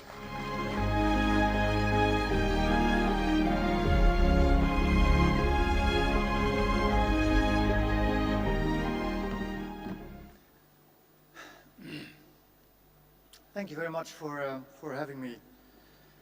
Herbert and I met for the first time about a quarter of a century ago, right after the Nigerian elections. And I set foot on the ground representing FMO, the Dutch Development Bank at the time. And ever since, I followed developments in the banking sector, but especially with Access Bank closely. So when I heard your host say that the European CEO is 25% of a Nigerian CEO, I realized he's been very generous. The Nigerian market that I found at the time was in need of great people, with drive, passion, ambition to move it forward. When we met for the first time, it was immediately clear Herbert was one of these people. Shortly after that meeting, Herbert followed up and visited us in The Hague. And he did actually exactly what we did with our Nigerian partners. He did a due diligence on FMO, the Dutch Development Bank, because that's the way he saw business. Equality of institutions was as self-evident as equality of people, a value that we shared. From here on, we built a professional relation based on a strong personal connection that would grow into a long-distance friendship. Our different backgrounds enriched and strengthened that relationship, as it gave us more to learn from each other. I am grateful for having been part of that. And moreover, Herbert and Ike showed me how deep a friendship can go. Our relationship deepened alongside the incredible journey of Access Bank. Visiting clients in Port Harcourt with Herbert is one of my fond memories. And soon, FMO became one of the first international partners of Access Bank Nigeria. Thank you. One memory I have is that Herbert could be convincing. When Access Bank had to deliver on the increased minimum capital requirements imposed by CBN, Herbert and Ike flew in to discuss with Arthur Arnold, FMO's CEO at the time, to fast-track the conversion of FMO's convertible loan into equity. The meeting was just before Christmas. The deadline was January 1st. I witnessed two warriors that did not come to fight, but that also would not leave until they had won. In my 16 years, thank you. In my 16 years at the institution, I have never witnessed a more efficient process. And of course, the conversion happened.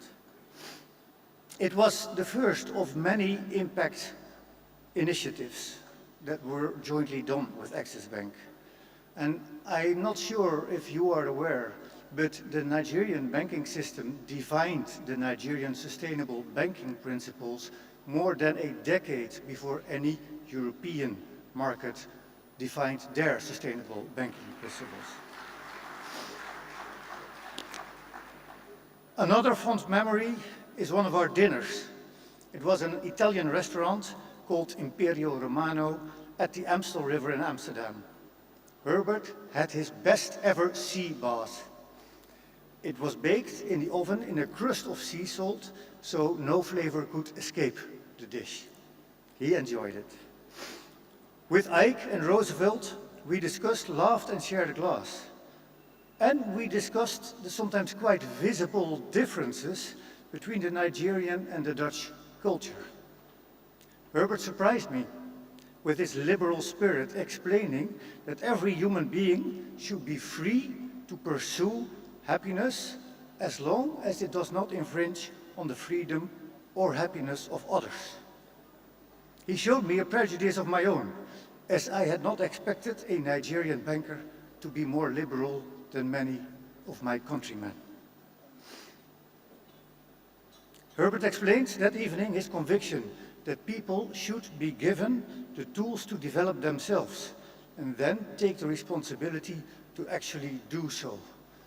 Tonight I witness this is the philosophy behind many, many of his initiatives. What is,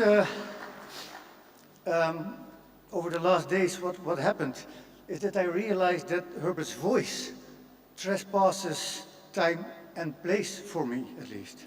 I can still hear him in his unique tone, his unique intonation, laughing, saying, "Oh, rude." Herbert, I miss you as an example, as a force for good, as my Nigerian brother. Thank you.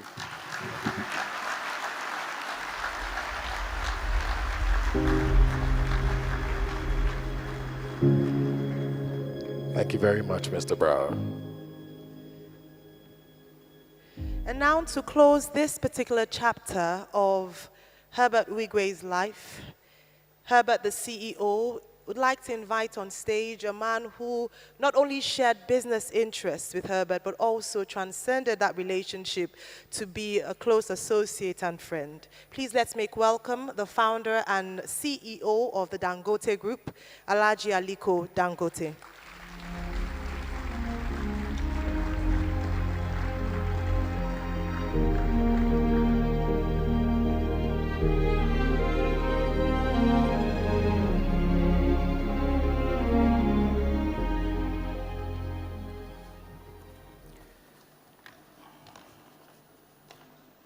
Your Excellencies, Your Highnesses, distinguished ladies and gentlemen, I stand here today with a sense of profound loss and feeling of utter helplessness. I feel very, very helpless because I could not prevent the tragedy that befell my friend, my brother, my mentee, and a very, very loyal friend for that matter, Herbert Wigwe, CFR, his beloved wife, Chizoba, and his son, Chizi.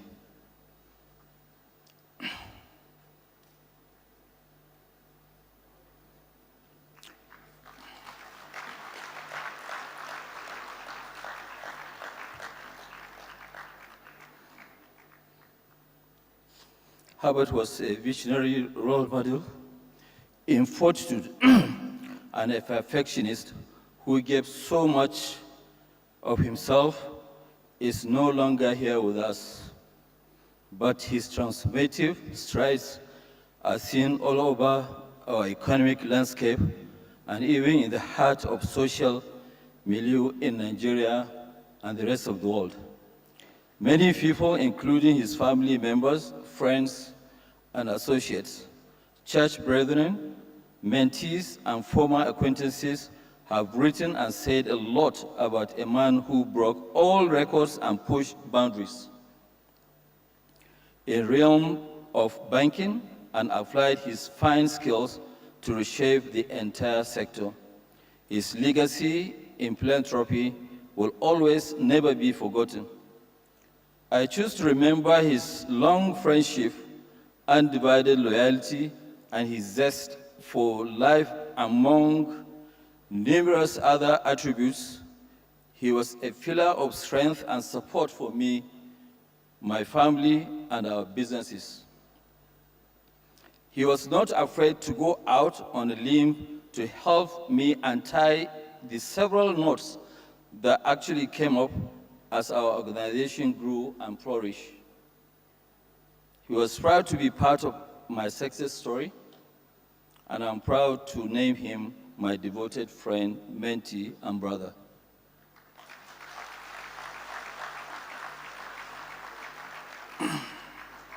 Herbert's wise counsel and relentless support was central to the growth and expansion of our organization, the Dangote Group.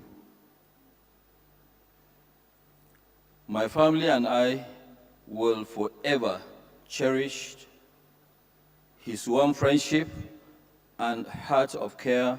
It is really very difficult to find another Herbert. I owe him an eternal debt of gratitude.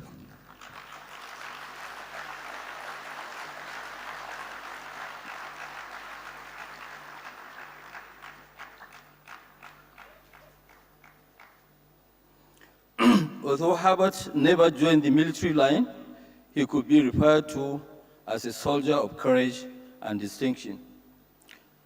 The incredible courage he exemplified in overcoming adversity and the discipline he manifested in achieving managerial standards of the highest order was awesome. His inexhaustible energy and the capacity for total concentration was extraordinary outcomes gave me the ray of hope, strength, and unflagging zeal to keep sight on my ultimate goal in my business. His big push led my foray into the previous uncharted oil and gas sector, which is now central to our growth as a conglomerate. Herbert will always remind me that, look, my mentor, we will get there, just hang in there, and we will beat any imagination. I remain eternally grateful to Herbert, who immensely supported me in the completion of our project. And he said that, look, my mentor, if I have to give you my life, I will do so. Let's carry on. Herbert's courage was second to none, and he was really, really fearless. He was never scared of anything. Herbert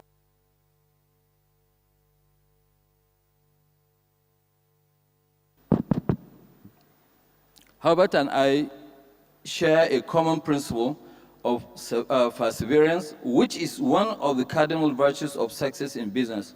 Harry Truman, the 33rd President of America from 1945 to 1953, once recounted in his memoirs that being president is like riding a tiger, and a man has to keep riding or be swallowed.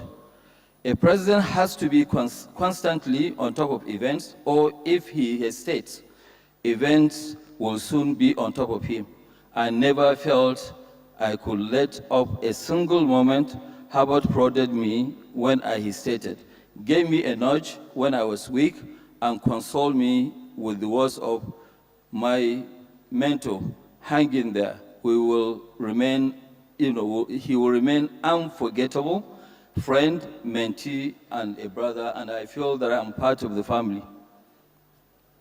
Bidding farewell to a brother, mentee, and a very, very loyal friend, his beloved wife, Chizoba, and his son, Chizi, is an extremely arduous task for me. But I'm consoled by the fact that Herbert has run a successful race and has gone to a better place. To immortalize my beloved friend, my brother and mentee, I have actually decided to name our major refinery and petrochemical road. Out of the 120 kilometers, the biggest road will be now named Herbert Wigwe.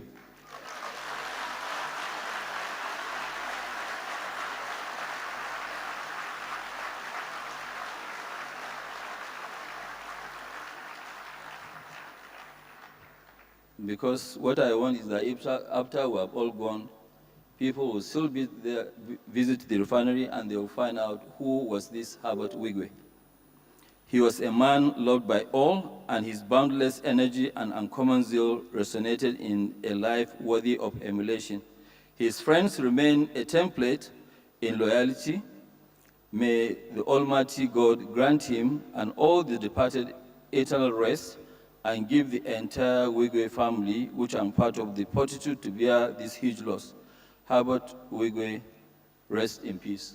Thank you.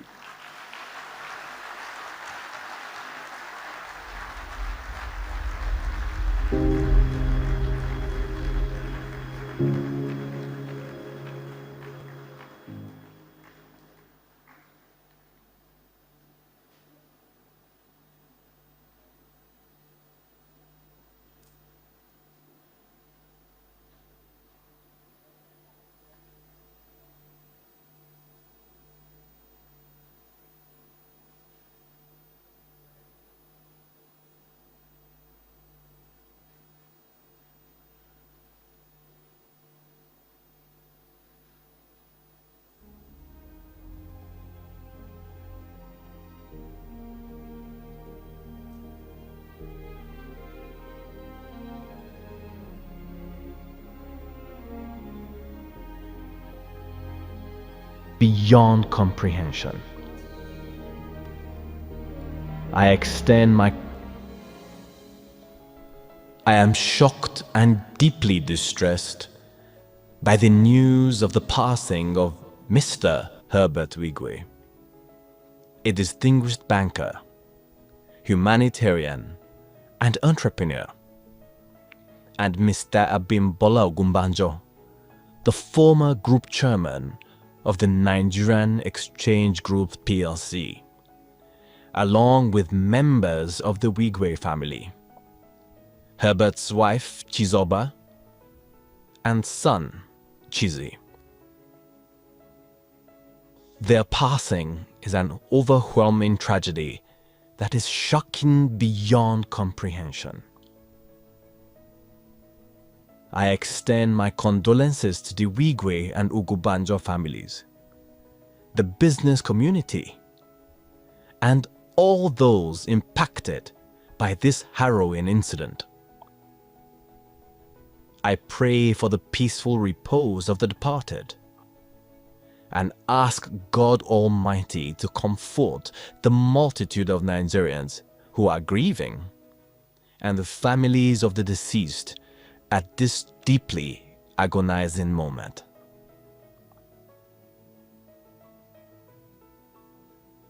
France has lost a friend, Herbert Wigwe, president of the France-Nigeria Business Council, a humanistic and talented entrepreneur. He tirelessly worked to strengthen the relationship between our two countries. Our heartfelt thoughts go to his family and loved ones. I see myself as heavily bereaved in these circumstances, as you very well know my personal relationship with Herbert and your family, from our time in the army in Kaduna in the early 1960s.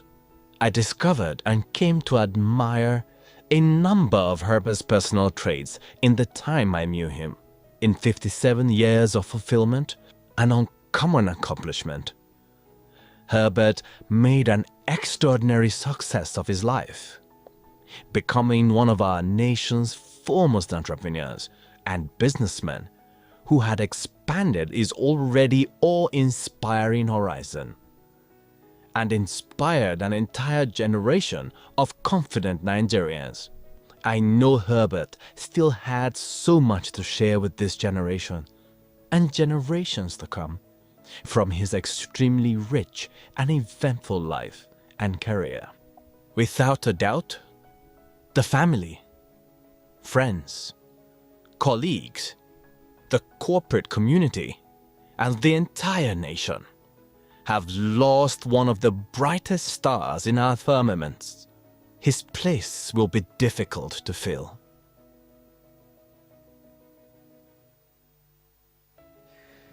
Well, I deeply admired Herbert's commitment to widening the circle of opportunity for young people in Nigeria and supporting humanitarian work around the world. Though words cannot ease the pain of such a tragic loss, I hope you will find comfort in each other's love and support during this difficult time.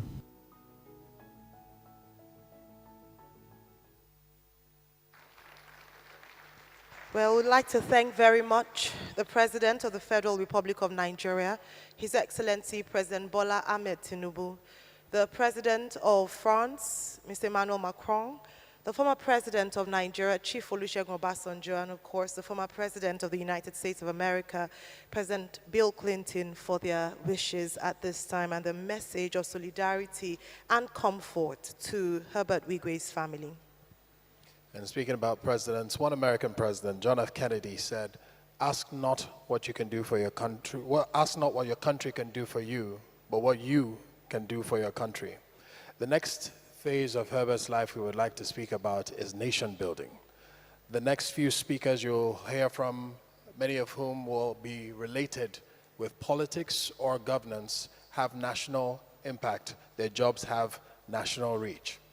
Herbert was not a politician, but he was every bit a nation builder, and they will come to speak to that fact.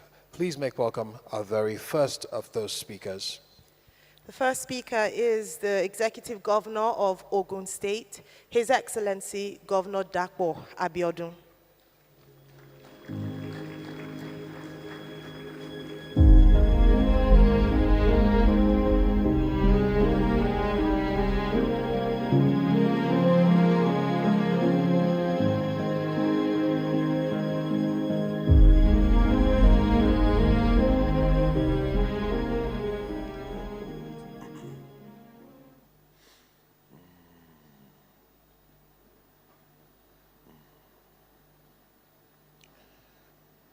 Your Excellencies, the Wigways, and friends of the Wigways.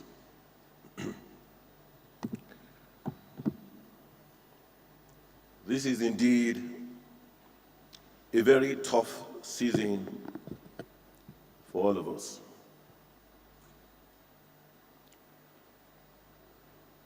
I still cannot believe that we're all gathered here this evening, and this is why we're gathered here. It remains unbelievable. I can't but play back the numberless meetings and events in and out of the country, again in my mind. I've looked at pictures and videos of us again and again. Words are definitely not enough to describe how larger than life Herbert was. He was a doting husband.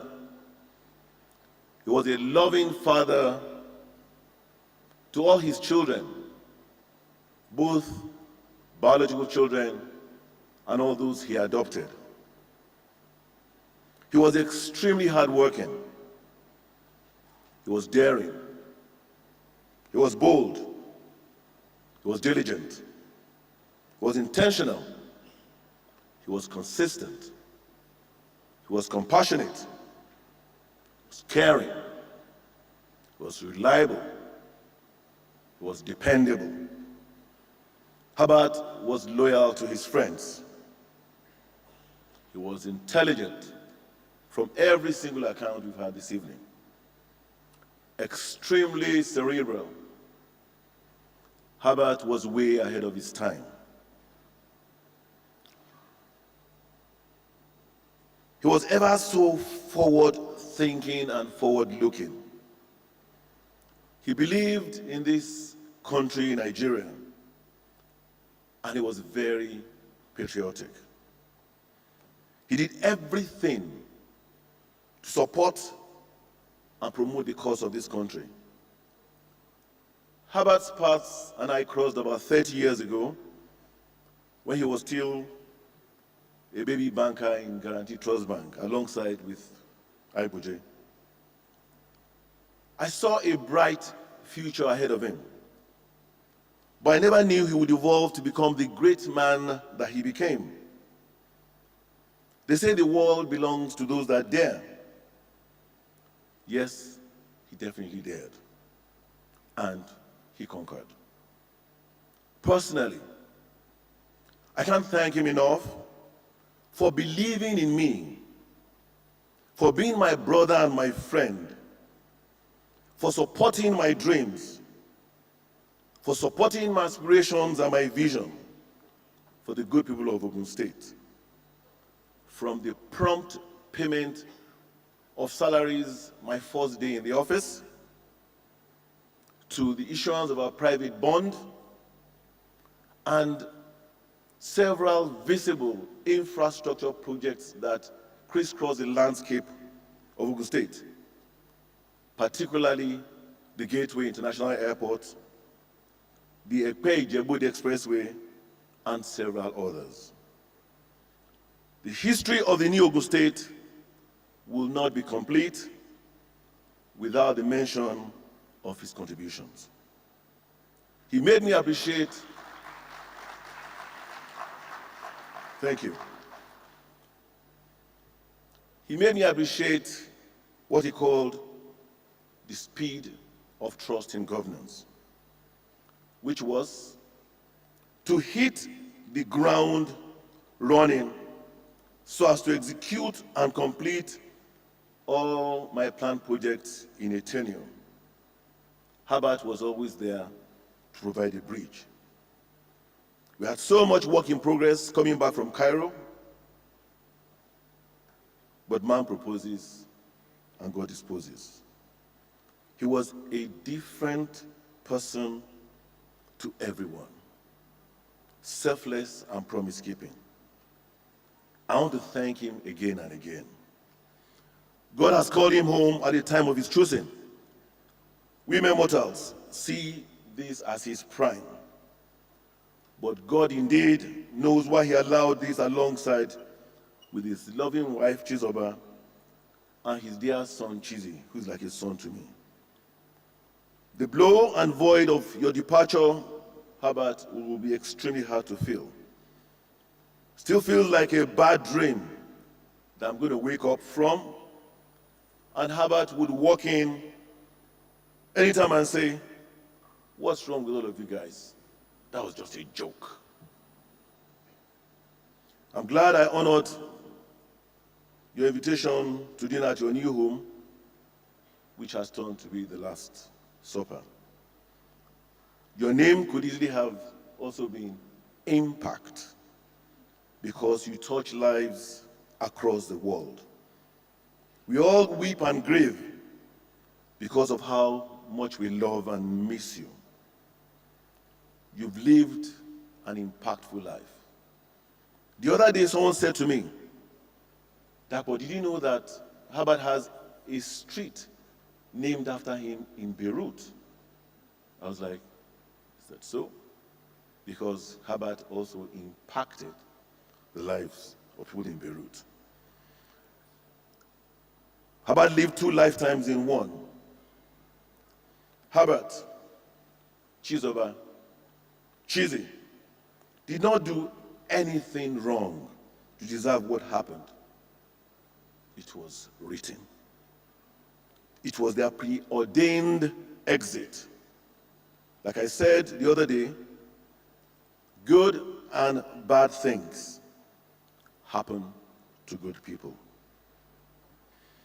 On behalf of my family, the good people and government of Ogun State, I pray the Almighty forgives all Herbert's sins, that of his wife and his son, grant the repose of their soul, while granting his aged parents, his daughter, Tuchi, her siblings, other family members, I, all your friends, the Access family, the heart to bear this very tragic loss.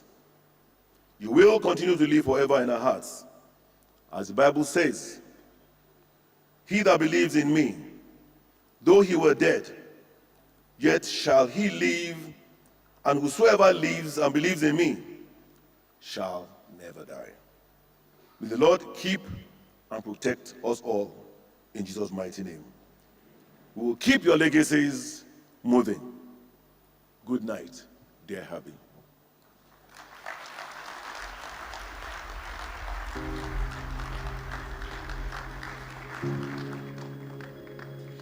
Thank you very much, Your Excellency Dapo Abiodun. Indeed, Governor Dapo Abiodun had spoken about Herbert's support for the shared or building our future together agenda in Ogun State. He was a detribalized Nigerian, and he supported and had friends across different tribes and backgrounds here in Nigeria. When COVID ravaged the world and made its way through Africa to Nigeria and eventually to Lagos, these 3 men were amongst the first to jump up and answer COVID at our gates. Herbert Wigwe, Igboje, and my next speaker. In his Instagram post about Herbert, you could tell he wasn't just writing about someone he had heard about or read about or someone he had interacted with officially. He was speaking about someone he counts as a friend. Join me and welcome the Executive Governor of Lagos State, Babajide, His Excellency Babajide Sanwo-Olu.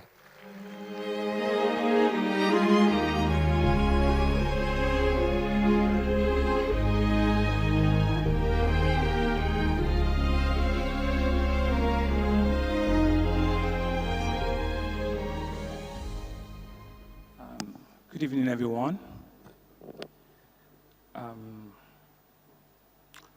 So 4 nights ago, was actually on Friday night. I was scrolling down my phone, trying to look for some other guy called Herbert. And mistakenly, it was our Herbert, my Herbert, my friend, my brother, my advisor, Herbert Wigwe, whose number popped out again. Why so?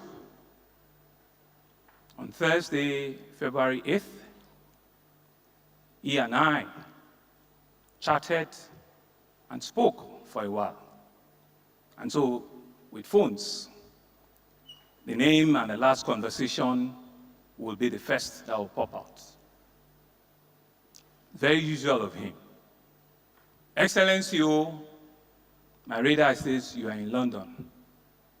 I said, my chairman, you are wrong this time. I'm on my way from Beijing, China, and I'll be getting home tomorrow.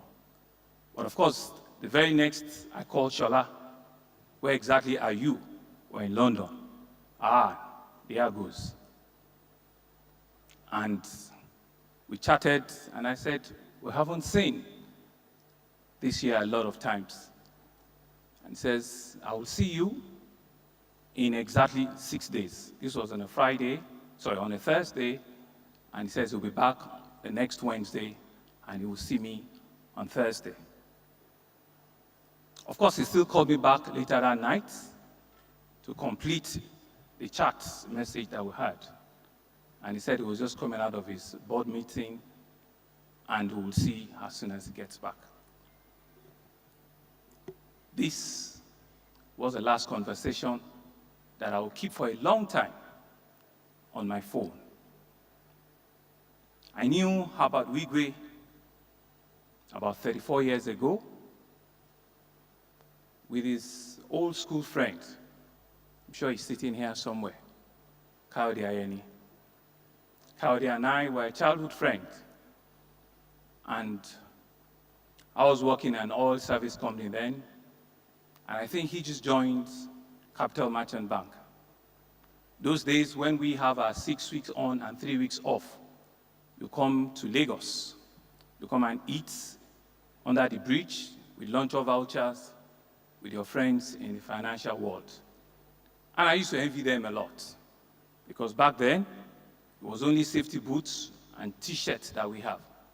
But they had well-tailored suits that they got from Quayside behind Mandelas. And so with the lunch or voucher, we'll go under the bridge and have something to eat. We all moved on. We all got married. And from time to time in Guarantee Trust, Khalede knows the story. From Guarantee Trust, Herbert was being a fearless banker way back then. And our paths cross once in a while. All of his siblings. Emeka, we met on the street in Lagos, hustling. Joyce, we met professionally. Peggy, we met in the banking industry. Stella, I just met her.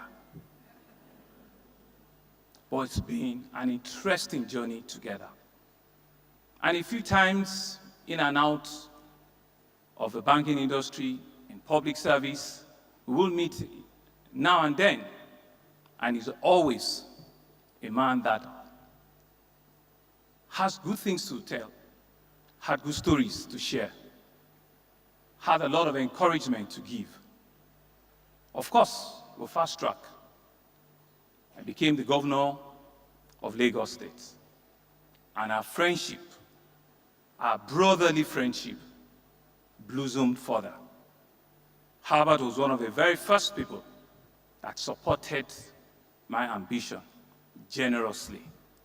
And I said to him, brother, I'm not going there to disappoint you. I will leave, I will work, and I will come back to represent the friendship that we all have together. And he said, count me in. I will give you all the support that you require. Him And my other brother, Iboje, had given me the support from the very first day as the governor of the state. It's countless, it's numerous, it's unbelievable how a man can truly share everything he has with you. Uche is here, Gilbert is here somewhere. Herbert makes it a point of duty every time he's flying out. He drops in at the Lagos South Marina. His greeting is always the same way. Excellency, you don't give up. We'll do it. No, we'll do it. Don't worry. Those things, we'll get it done. You don't have time, oh? Think about it. It's only 4 years going to come now. Let's do it. Those were his words of encouragement. And he will sit back with his crackers, biscuits. He doesn't take cognac like they do with Carl. He takes Maltina or Malta Guinness. And that has been our journey for the past 4.5 years or so. But COVID gave us another history. Himself, our big brother, Alhaji Aliko, Ike, and a few others here rose up, stood up, and they said, never again will we fold our arms and let this kind of a disease that we know nothing about ravage us. They were supportive of our government, of our country, and Herbert led from the front during the very difficult time of COVID. He supported, he inspired, he encouraged, and he stood with us.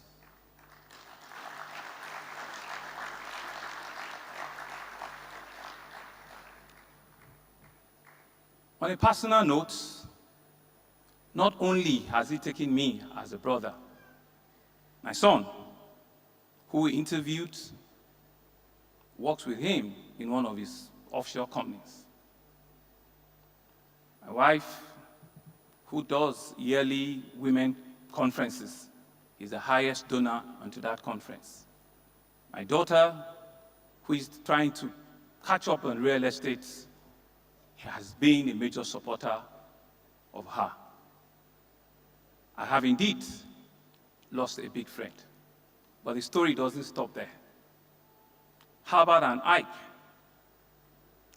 sometime last year, after the second term election, they said to me, Excellency, you don't have time again.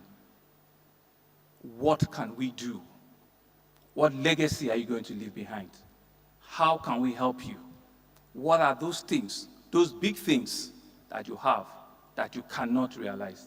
And with all of us, with Roosevelt, with Iboje, with Herbert, took a trip to Cairo. And they put together the biggest audacious financing plan that I've ever seen, by anyone. And they said to me, Governor, you have what it takes. We believe in you, we trust you. Go ahead and change the face of Lagos. That's my brother for you. That's Herbert Wigwe for you. That's a man that all of us are truly celebrating today. One of my joy this evening is the fact that I now know that indeed Herbert has a Lagos story in his life. He was born at the Lagos Island Maternity Hospital. That speaks volume, because indeed he's an Isaleko boy. And we're going to own it and claim it as part of us. If we're a city that gives citizenship at its place of birth, you will have been given the citizenship of Lagos Island. And we'll do something with that name and Lagos Island.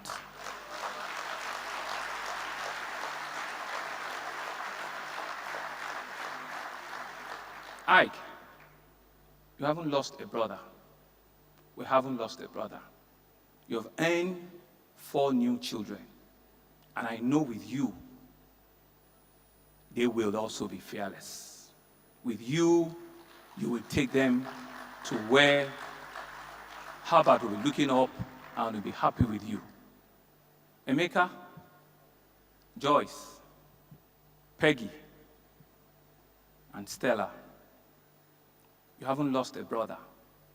You have gained all of us as your new family members. This is what Herbert has worked for. This is what he wants to leave behind for all of us. Uche, Gilbert, Dere, Rosie, we're all one big family now. Herbert has indeed transcended beyond borders, completely detribalized, having a Nigerian story in his heart. And so, on behalf of the people and government of Lagos State, we will cherish what he stood for, what he believed in. And Lagos, I repeat, Lagos will not forget Herbert Wigwe. We will live to support the family, to support Tuche, David, Hannah, and the great fearless Ukachi to become someone that your mom, Chizoba, will be happy with, that your brother, Chizi, will be happy with, and that indeed all of us will live the fearless story, the legacy of Herbert Wigwe. Thank you very much.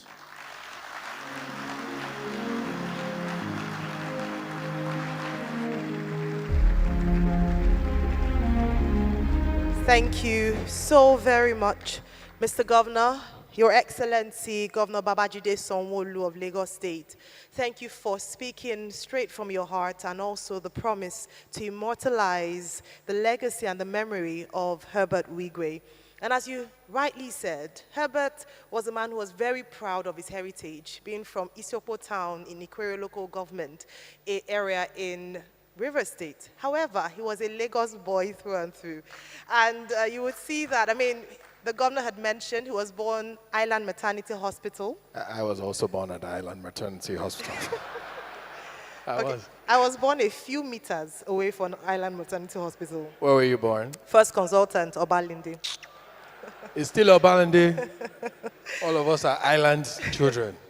He was a Lagos boy. I mean, he had companies across the world, but headquarters here in the Center of Excellence, Lagos State. And so we're really delighted and grateful that Lagos State will immortalize Herbert Wigwe. Thank you very much, sir.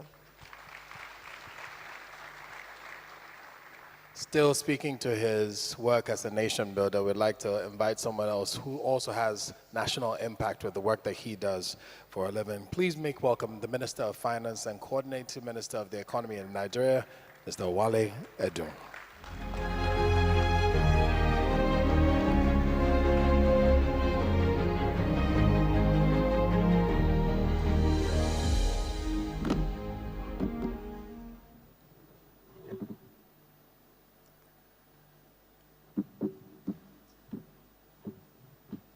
Good evening. As we gather to remember and to honor the memory of Dr. Herbert Wigwe, CFR, and of course his wife Chizoba and his son Chizi. Our hearts are heavy, and we just have to try to encourage ourselves with the wonderful life and legacy he has. Herbert Wigwe was my friend. He was my younger brother. He was my aburo. And like all of us here, I feel deeply pained at his passing. I remember when I first met Herbert, 25 years ago. I was then Lagos Commissioner for Finance. And one morning, as I stepped out of the house, I saw Ike and Herbert striding down the driveway from the gate. They had come to market the services of GT Bank, or as it was then, Guarantee Trust Bank.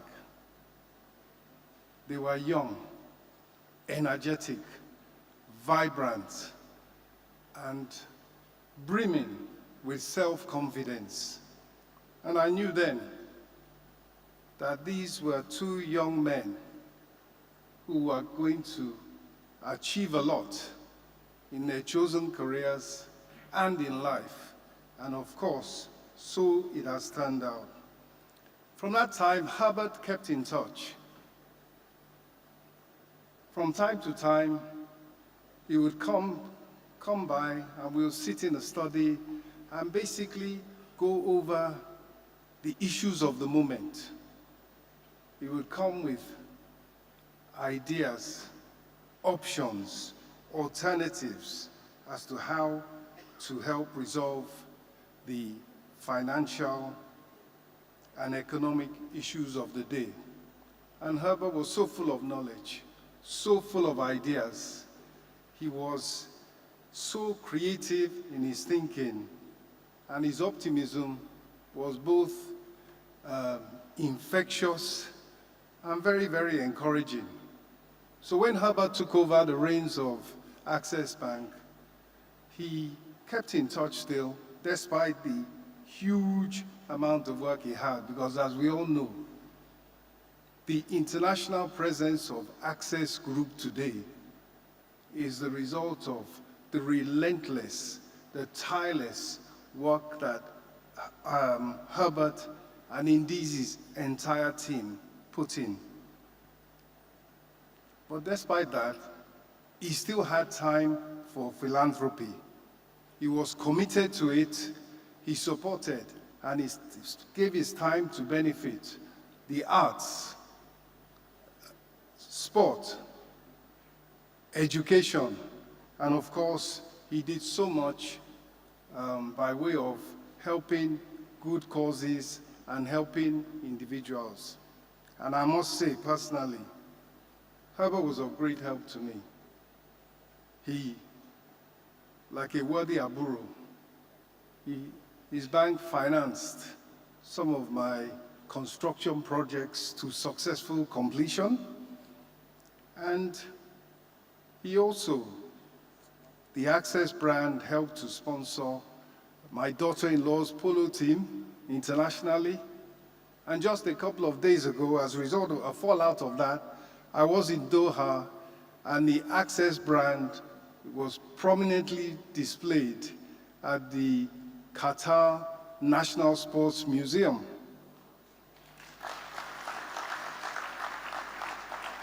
But you know, above all, Herbert gave me his time and his thinking. What I valued most about him was that the man had solutions. He was never at a loss. And so, on January 31st, I got speaking to Herbert, as we normally did, very late at night.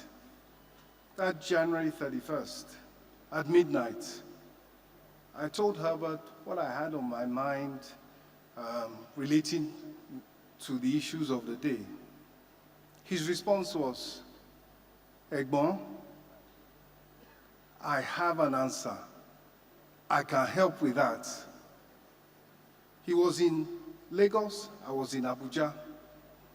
He said, "I will come to see you in Abuja at 8 a.m. this very morning," because by then, of course, it was after midnight. And true enough, at 8 a.m.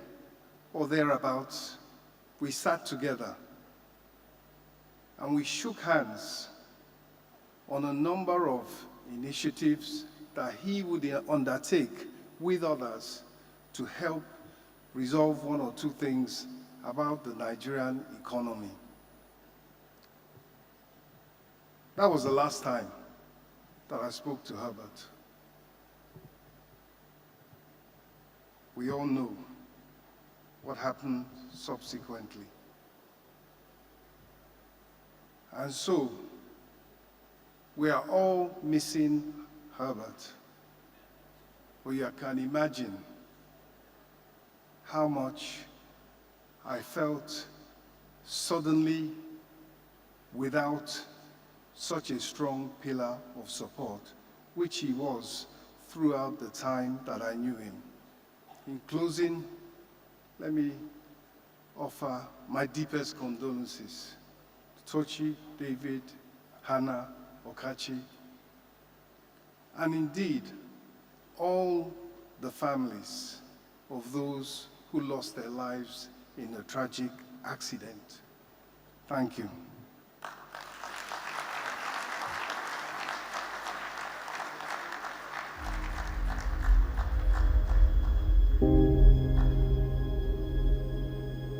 Please put your hands together for the Honorable Minister.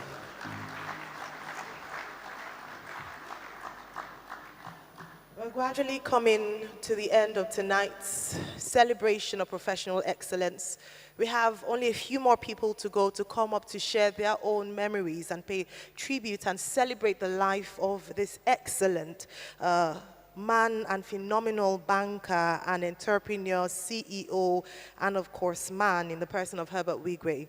And before we do that, the next set of people we're going to invite on stage share a common thread. Now, one thing that people know about Herbert is that he had many passions, one of which was the arts. He was, in fact, some people would call his office a museum or a gallery of exhibition. And so it's no wonder that when there was a multiple stakeholder approach to refurbishing the National Arts Theatre, coordinated by SANEF, as well as the Bankers Committee and the Ministry of Finance, the CBN. He was one of the key contributors to that collaboration. And we're delighted to have here a woman who was part of that, in fact, one of the key drivers of that initiative in the person of the CEO of the Shared Agent Network Expansion Facilities, Ms. Ronke Kuye, here with us. Please put your hands together. We see her making her way to the stage. Now, she had to interrupt her journey to the UK for her 60th just to ensure that she was here. So let's give a big happy birthday round of applause. Good evening, all. Herbert Wigwe, HW as we called him, was an enigma. We really could not understand how he managed to be successfully involved in multiple time-consuming activities, but he somehow pulled it off with sustained passion and commitment. There are only 24 hours in a day for everyone, but he made those hours count. HW was responsible for spearheading the drive for financial inclusion in Nigeria, which led to the birth of SANEF and the remarkable results achieved today. Leading a successful bank was not enough. He believed that providing banking services must extend beyond the urban areas to include the last mile in rural communities. HW did not only believe, he implemented and executed by ensuring that Access Bank played a lead role under SANEF, as well as engaging directly to ensure that those without financial services are reached.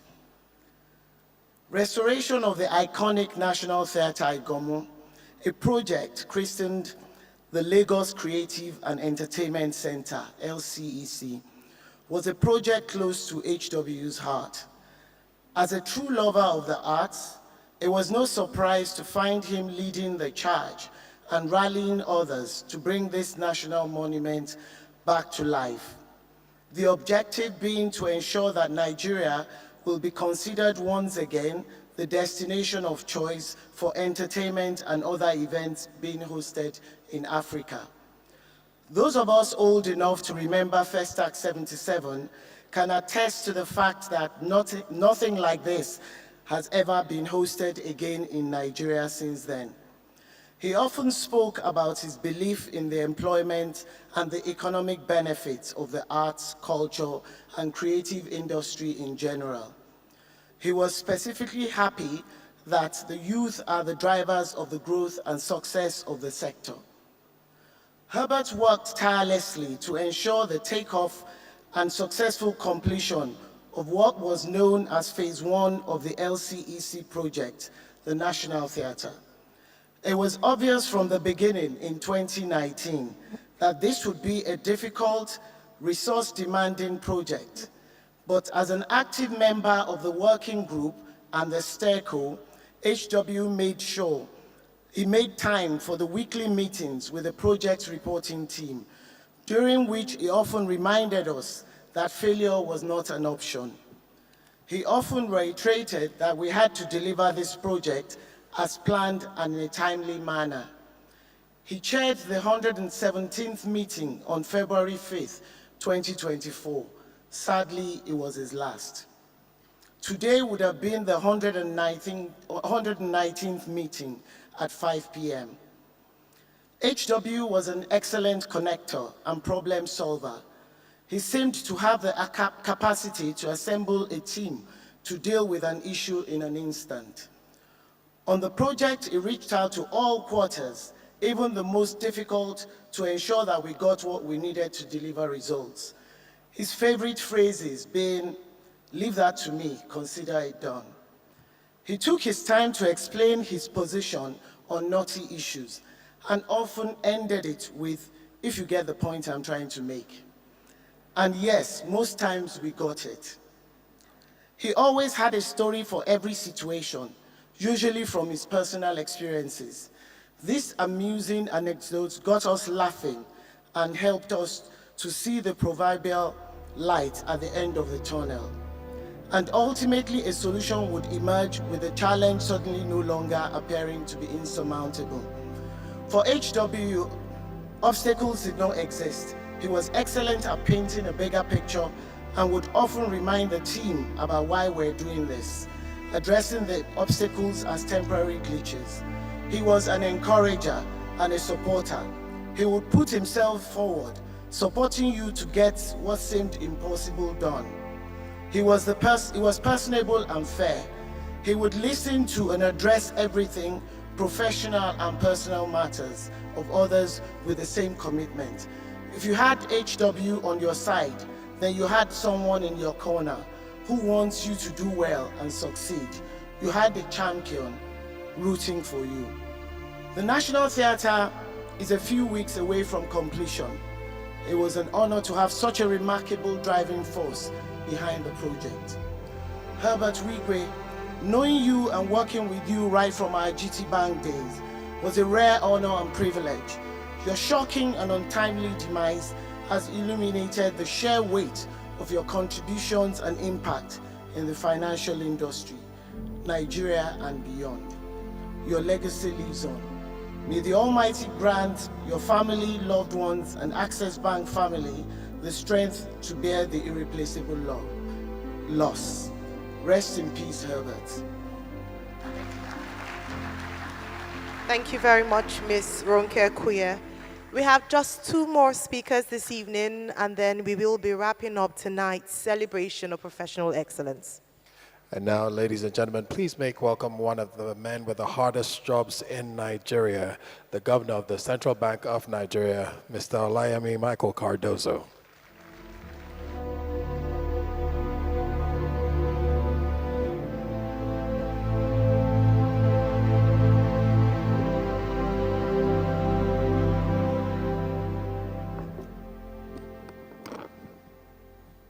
Who said I have one of the hardest jobs in Nigeria? Your Excellencies, distinguished guests, ladies and gentlemen, today we gather to honor the life and legacy of a truly exceptional individual, Herbert Wigwe.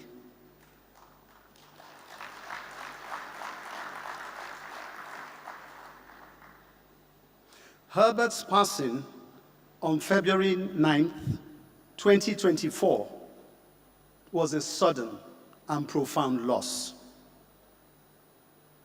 Yet, as we come to terms with this loss, it is important that we celebrate the life of a man who dedicated himself to excellence and to service.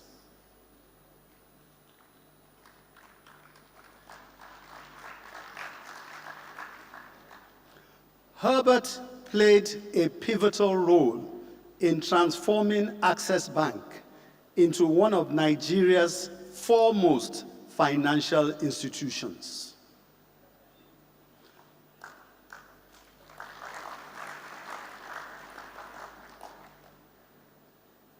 Herbert's vision, diligence, and commitment elevated Access Bank to a position of prominence not only within Nigeria, but across the continent and the global financial arena. As the governor of the Central Bank of Nigeria, I had the opportunity of close interaction with Herbert over the course of the last few months. Indeed, he visited me twice. His concern evident in his inquiries about how he could help alleviate the challenges the economy was facing. I will continue to value the professional contributions he made at our meetings and appreciate how insightful and thoughtful they were. Herbert's commitment extended far beyond business. One touching memory that truly captures Herbert's spirit was his involvement in the National Arts Theatre project, which had been spoken about quite extensively. A private sector-led initiative. He led a team of dedicated and impressive professionals driven by a shared vision of revitalizing Nigeria's cultural landscape. Wigwe University, of course, was another indication of who Herbert was. The university is an embodiment of his commitment to education as a catalyst for change and advancement on the continent.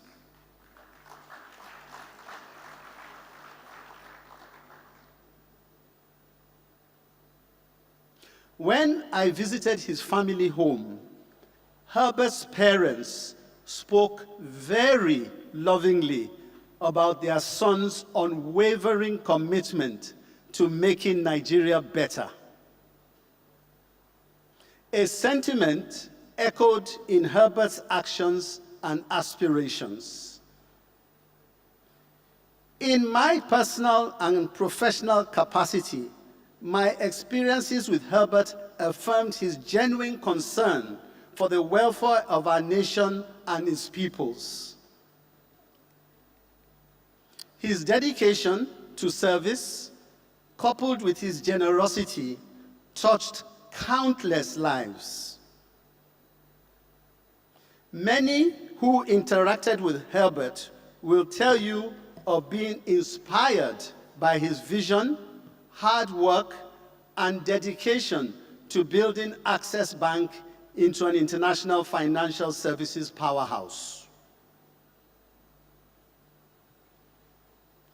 As we bid farewell to Herbert, let us pray for comfort and for solace for his children, his parents, in-laws, and the entire family, who now mourn the loss of their beloved son, their daughter Chizoba, and grandson Chizi. May God's abundant love embrace them during this difficult time, giving them the strength to carry and find healing from their sorrow.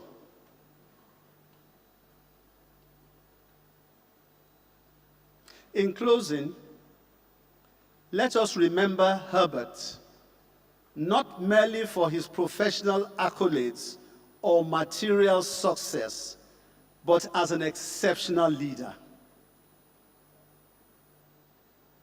May his legacy inspire us to strive for excellence, to cherish our loved ones, and to leave the world a better place than we found it. Herbert, Chizoba, Chizi, we bid you farewell. May the souls of all the departed rest in peace.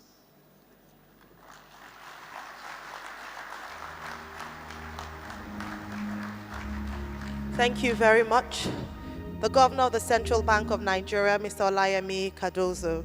And now for our final speaker for tonight to wrap up the celebration of the different chapters and facets of Herbert Wigwe's life.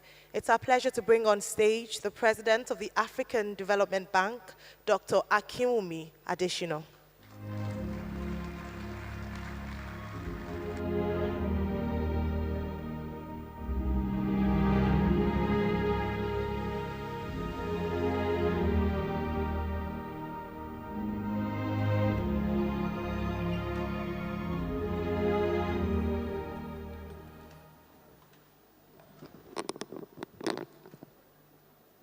Your Excellencies, the Wigwe family, and the children of Herbert, good evening, everyone.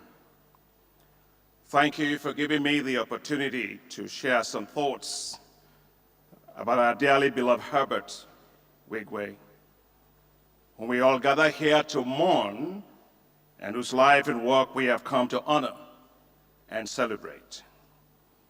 Permit me to share a Bible verse. Revelation chapter 14, verse 13. Blessed are those who die in the Lord from this time on, for the rest from their labors, and their works follow them. It is both surreal and hard to believe that Herbert Wigwe, the ebullient, kind, exceptionally smart, dynamic, visionary, co-founder of Access Bank PLC is no more. In just a short span of time, Herbert lived a fulfilled life as a loving husband, father, and son who brought pride to the Wigwe family and to the Nwuba families. Herbert brought pride to Nigeria. Herbert brought pride to Africa. Ever since I heard of Herbert's passing and spoke with his best friend and Access Bank co-founder, Aigboje Aig Imokwede, like you and millions of others across Africa and around the world, it seems as if life came to a crawling halt. His sudden passing, along with his beloved wife, Chizoba, and his dear son, Chizi, has been a painful and sad event that has left all of us devastated and numb.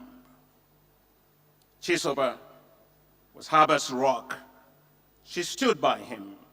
She was a constant provider of love, comfort, and support. His son, brilliant Chizi, in his short years demonstrated boldness and bravery beyond his years. Chizi will be sorely missed by his young wife, his siblings, the family, colleagues, and friends. Herbert, your loving parents and your aged parents, Papa Chingle Wigwe and Mama Wigwe, loved you so much. You are the apple of their eyes. Blessed indeed is the womb of your mother who brought you, Herbert, into the world. For your life was like a river that blessed everywhere it touched. And I'm one of them, like everyone here this evening. In life, for every single one of us, destiny and opportunity beckons. How we respond is what makes the difference. Herbert, together with Ike, had a vision to build a first-class Nigerian bank, Access Bank PLC. They exceeded expectations and grew it to be one of the foremost financial institutions in Africa. Access Bank's reach under Herbert's bold leadership went even further, reaching several parts of the world, and in the process became an iconic African financial conglomerate and global brand. To fully understand Herbert, you must understand Herbert and Ike.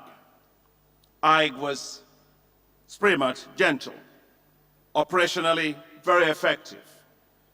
But Herbert was bold and relentless. Together, they strategically brought the world of tomorrow into the present. I'm a great admirer of both Ike and Herbert. But let me tonight say about Herbert, he was determined, bold, visionary, innovative, driven, and inspiring, with an exceptional drive for excellence. Everything he touched turned to gold. Herbert was a banker's banker and an investor's asset holder. Herbert's famous words were, "I am Herbert Wigwe, and I am fearless." US President Franklin Roosevelt, once said, "Courage is not the absence of fear, but rather the assessment that something else is more important than fear." I am sure Herbert, like every one of us, did have fears. His drive for major achievements simply sparked courage. And that courage overrode his fears. Fears as he negotiated mergers and acquisitions with dexterity to make Access Bank what it is today with Ike. Fears about whether the acquisitions of Angola's Finibanco Angola SA will work. But with courage, it did in 2023. When Herbert took the bold decision in 2018 to merge Access Bank with Diamond Bank, working together with Ike, he had fears. Herbert's genius had created the largest commercial bank in Nigeria in terms of size, and as a base of 29 million customers spanning 3 continents and 12 countries. As a banker myself, Access Bank Holdings acquired the assets of Standard Chartered Bank across sub-Saharan Africa. From Angola, Gambia, Sierra Leone, and Cameroon, he went on an expansive market acquisition drive that turned Access Bank into the financial jewel that it is globally today. In all Herbert achieved, his beloved wife, Chizoba, was always by his side, spurring him on. His loving family, especially his children, were his delight. Sadly, Chizoba, Chizi have gone to home with him, leaving behind Tochi, David, Hannah, and little Okachi. Yes, Herbert is gone, but I am confident in God that his children will rise and do even greater exploits in the years ahead. Yet, above all that Herbert did and invested in, most importantly, he set his eyes on what's most important, heavenly stocks. Because there are no IPOs in heaven, he bought what I describe as heavenly held private stocks from Jesus Christ, his Lord and Savior. He served his Savior with all his strength and all his might and all his mind and all his resources. Not only was he an exceptionally smart banker in this world, but he was also an even smarter investment banker for heaven. Herbert understood Matthew 6, verse 19. In the Bible, which says, "Lay not up for yourselves treasures upon the earth, where moth and rust consume, and where thieves break through and steal. But lay up for yourself treasures in heaven, where neither moth or rust doth consume, and where thieves do not break through or steal. For where your treasure is, there will your heart be also." Heavenly stocks are the only ones that never lose value. They are the only equity that never goes bust. Herbert gained access on earth, and yes, Herbert gained access in heaven. We all will miss Herbert enormously. We may miss his big heart. We will miss his propensity to always give and never hold back. We will miss Herbert's can-do attitude, his kinetic energy that allowed him to soar and accomplish things that will make the timid tremble. But our loss is heaven's gain. Sleep well, Herbert. We all here, and many around the world, will always cherish sweet memories of you and your impactful life on this side of eternity. Our tears, like water, irrigate our souls with precious memories of you. Thank you, Herbert. May your soul rest in eternal peace. Amen.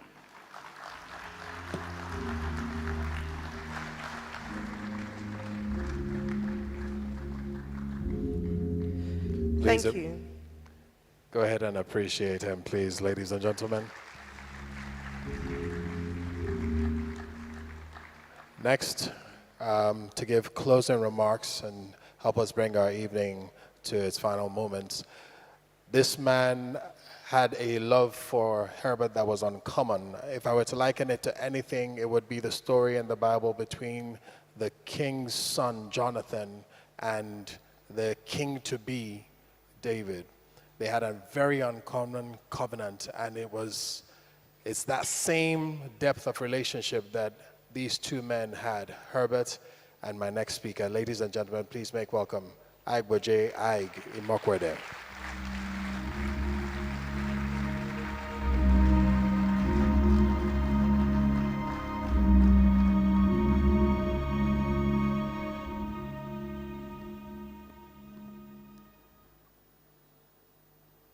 Good evening, Your Excellencies, Your Highnesses, distinguished ladies and gentlemen. Ever since that Friday, I have watched a family cope with grief with such spiritual resolve, such dignity and strength.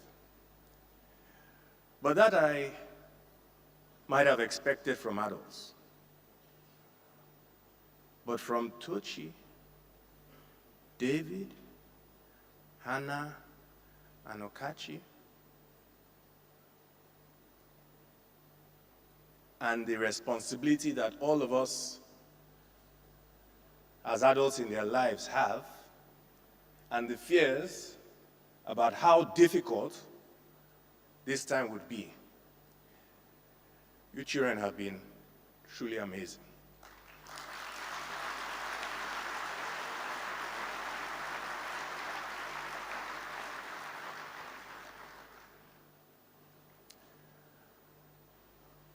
My brother and partner, Herbert, spoke publicly about his belief that time waits for no one. And Herbert lived life as a man on a mission who had limited time within which to complete his work. The fierce urgency of now drove him to pursue and attain heights of excellence that match the best of the best across the world. Yet despite the mountains scaled and the heights attained, Herbert still worried about whether he would have sufficient time to realize his ultimate dream, a dream we shared for a transformed Africa.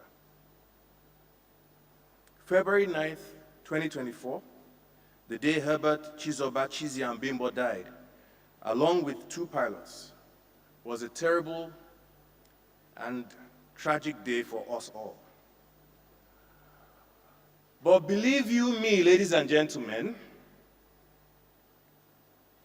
on that day,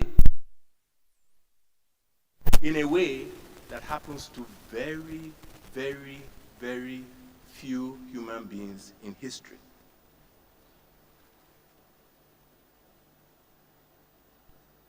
as the breaking news of this tragic accident reverberated across the world, time stood still in honor of Herbert Wigwe.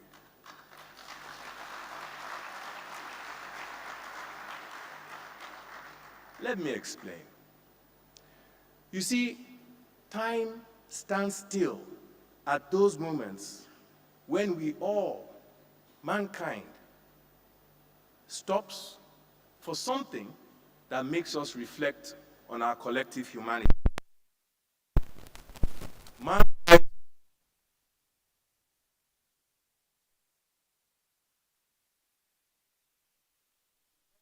marched to Washington when Martin Luther King said, "I have a dream." And the world stopped to understand what this dream was all about, and has not been the same again. You remember the time when a long-haired rock star called Bob Geldof assembled singers and they sang "We Are the World," and the world stopped, and the race for global philanthropy began. 2 examples that come immediately to mind, and which I chose because I think you can relate to them. When Herbert died, time stood still, enabling millions who already knew him, but hundreds of millions more who had never heard of him, to pause in unison, to learn and reflect about this iconic African leader, and to understand the full potential of what he was about to do for humanity. The breaking story was a wave felt around the world as the news hit mobile phones, TV screens, computers. From north to south and east to west, millions of people went onto the internet, searching and examining, reading and watching, to find out just who is this man, Herbert Wigwe. And time stood still, because God wanted the world to know and to understand who his son, Herbert Wigwe, was and is, and what he truly represents. And so, they learned about his early life and formative years. They learned about his family life, his kids, his siblings, his parents. They learned about his professional exploits and philanthropy. They even learned that Igweje, the person referred to as his brother and partner, was neither his spouse nor biologically related to him.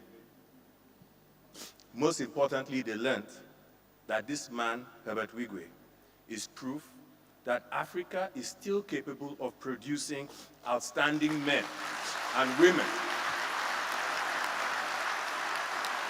with a capacity to change the world in a good and a positive way.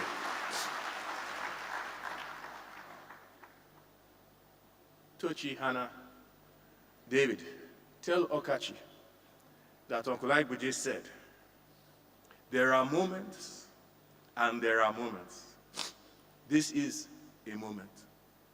Herbert was committed to building an African continent where men and women can aspire and live to their full potential.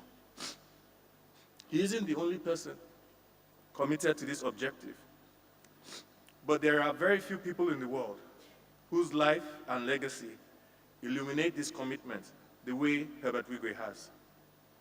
Some have told me in the last few months, Herbert was very concerned about the state of our nation and our continent. This is indeed true. And Herbert knew, ladies and gentlemen, that time was not on Nigeria's side, nor his time on Africa's side.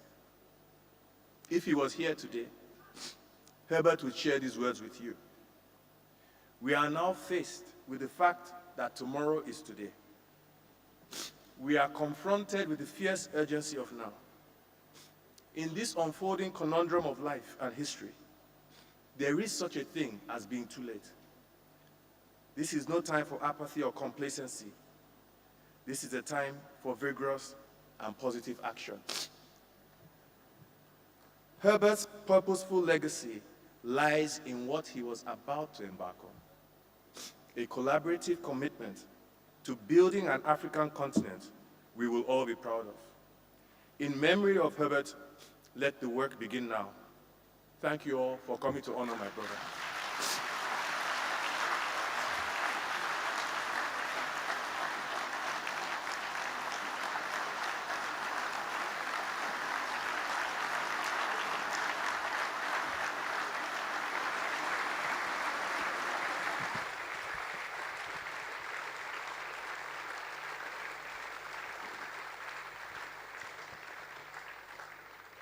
We appreciate Igboje Aigi Mokwedem. As situations like this go, where a great man, a great light passes, very often there's no one left to protect their interest. And you find that certain things go without being attended to. But Tochi, David, Hannah, Ukachi, I'm very confident that with these men present, with Igboje, Roosevelt, and many of the people you've heard speak today, not only will your father's interests be protected, but you will be protected as well. That will not be the case. In your case, you will see through the destiny that your father planned for you. At this point, we'd like to invite for the vote of thanks as we round off tonight's celebration of professional excellence of the man Herbert Wigwe, Bolaji Agbede, Acting Group CEO of Access Holdings. Vote of thanks.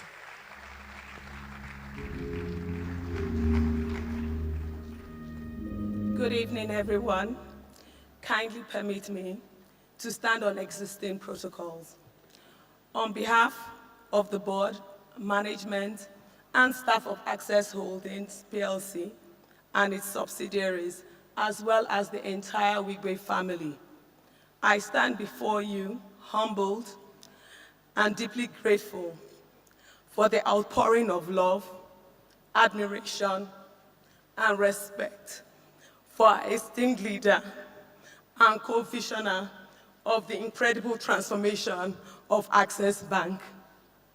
As today's event comes to a close, we would like to thank God Almighty, who gave us the gift of Herbert Wigwe and also stretch his hands of favor and strength upon Herbert's life, making him a vessel of his glory while he was here on earth. Next, we would like to offer a special word of thanks to Herbert himself. His vision, his exemplary leadership and commitment to excellence has left a mark on our continent, nation, and across the Nigerian corporate space. Though Herbert is no longer with us today in body, the spirit of excellence and pride in Africa lives on in all our hearts and minds. We would also like to extend our sincere thanks to our distinguished speakers who shared their heartfelt tributes and fondest memories of Herbert tonight. We are deeply grateful for your willingness to be vulnerable, sharing your memories and reflections on Herbert's impact, not just in Nigeria, but across the African continent. I thank you all for all the things you'll be doing to immortalize Herbert and the support you'll be providing to his family, as well as the Access Nation family. Thank you.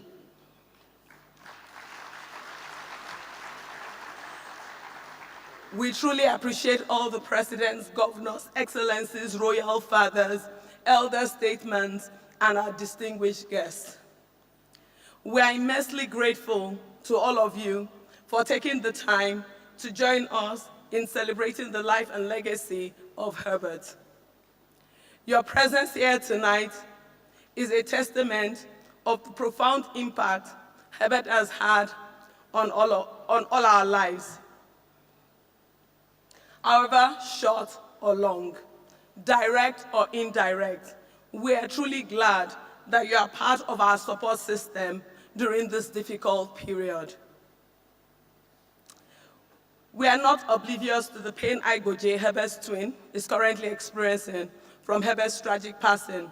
Our sincere prayer is that the Almighty God will comfort him, guide him, and give him wisdom as he goes through this session. Our deepest gratitude also goes to the dedicated team members who have worked tirelessly behind the scenes to ensure every detail was well attended to. Your hard work, dedication, and commitment to honoring Herbert's memory have not gone unnoticed. We all appreciate you. Lastly, but not the least, I appreciate the citizens of Access Nation. I urge us all to carry forward Herbert's vision with courage, conviction, and relentless dedication, knowing that the greatest tribute we can offer is to honor his memory and make him proud in all that we do. We have a number of events going forward, and we would appreciate as many of you that can join us on it. Thank you, and I pray that God Almighty will enable Herbert's legacy to continue to inspire us all. Thank you very much.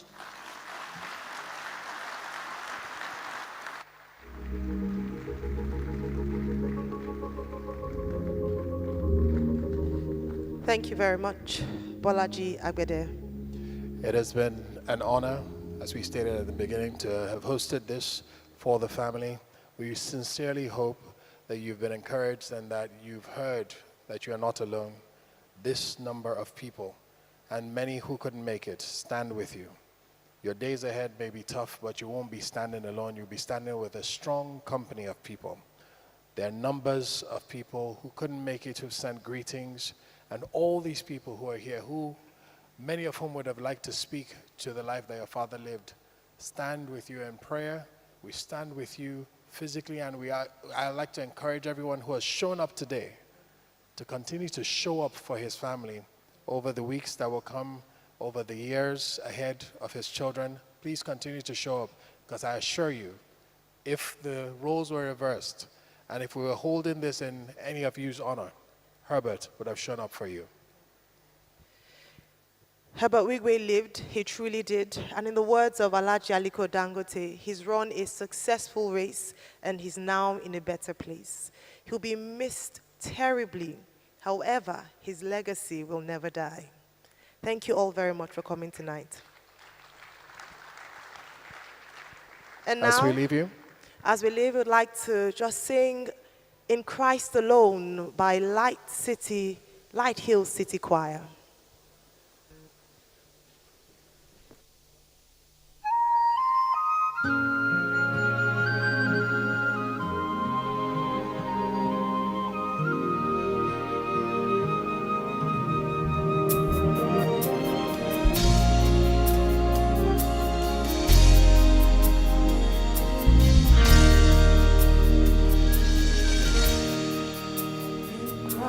Alone, my hope is found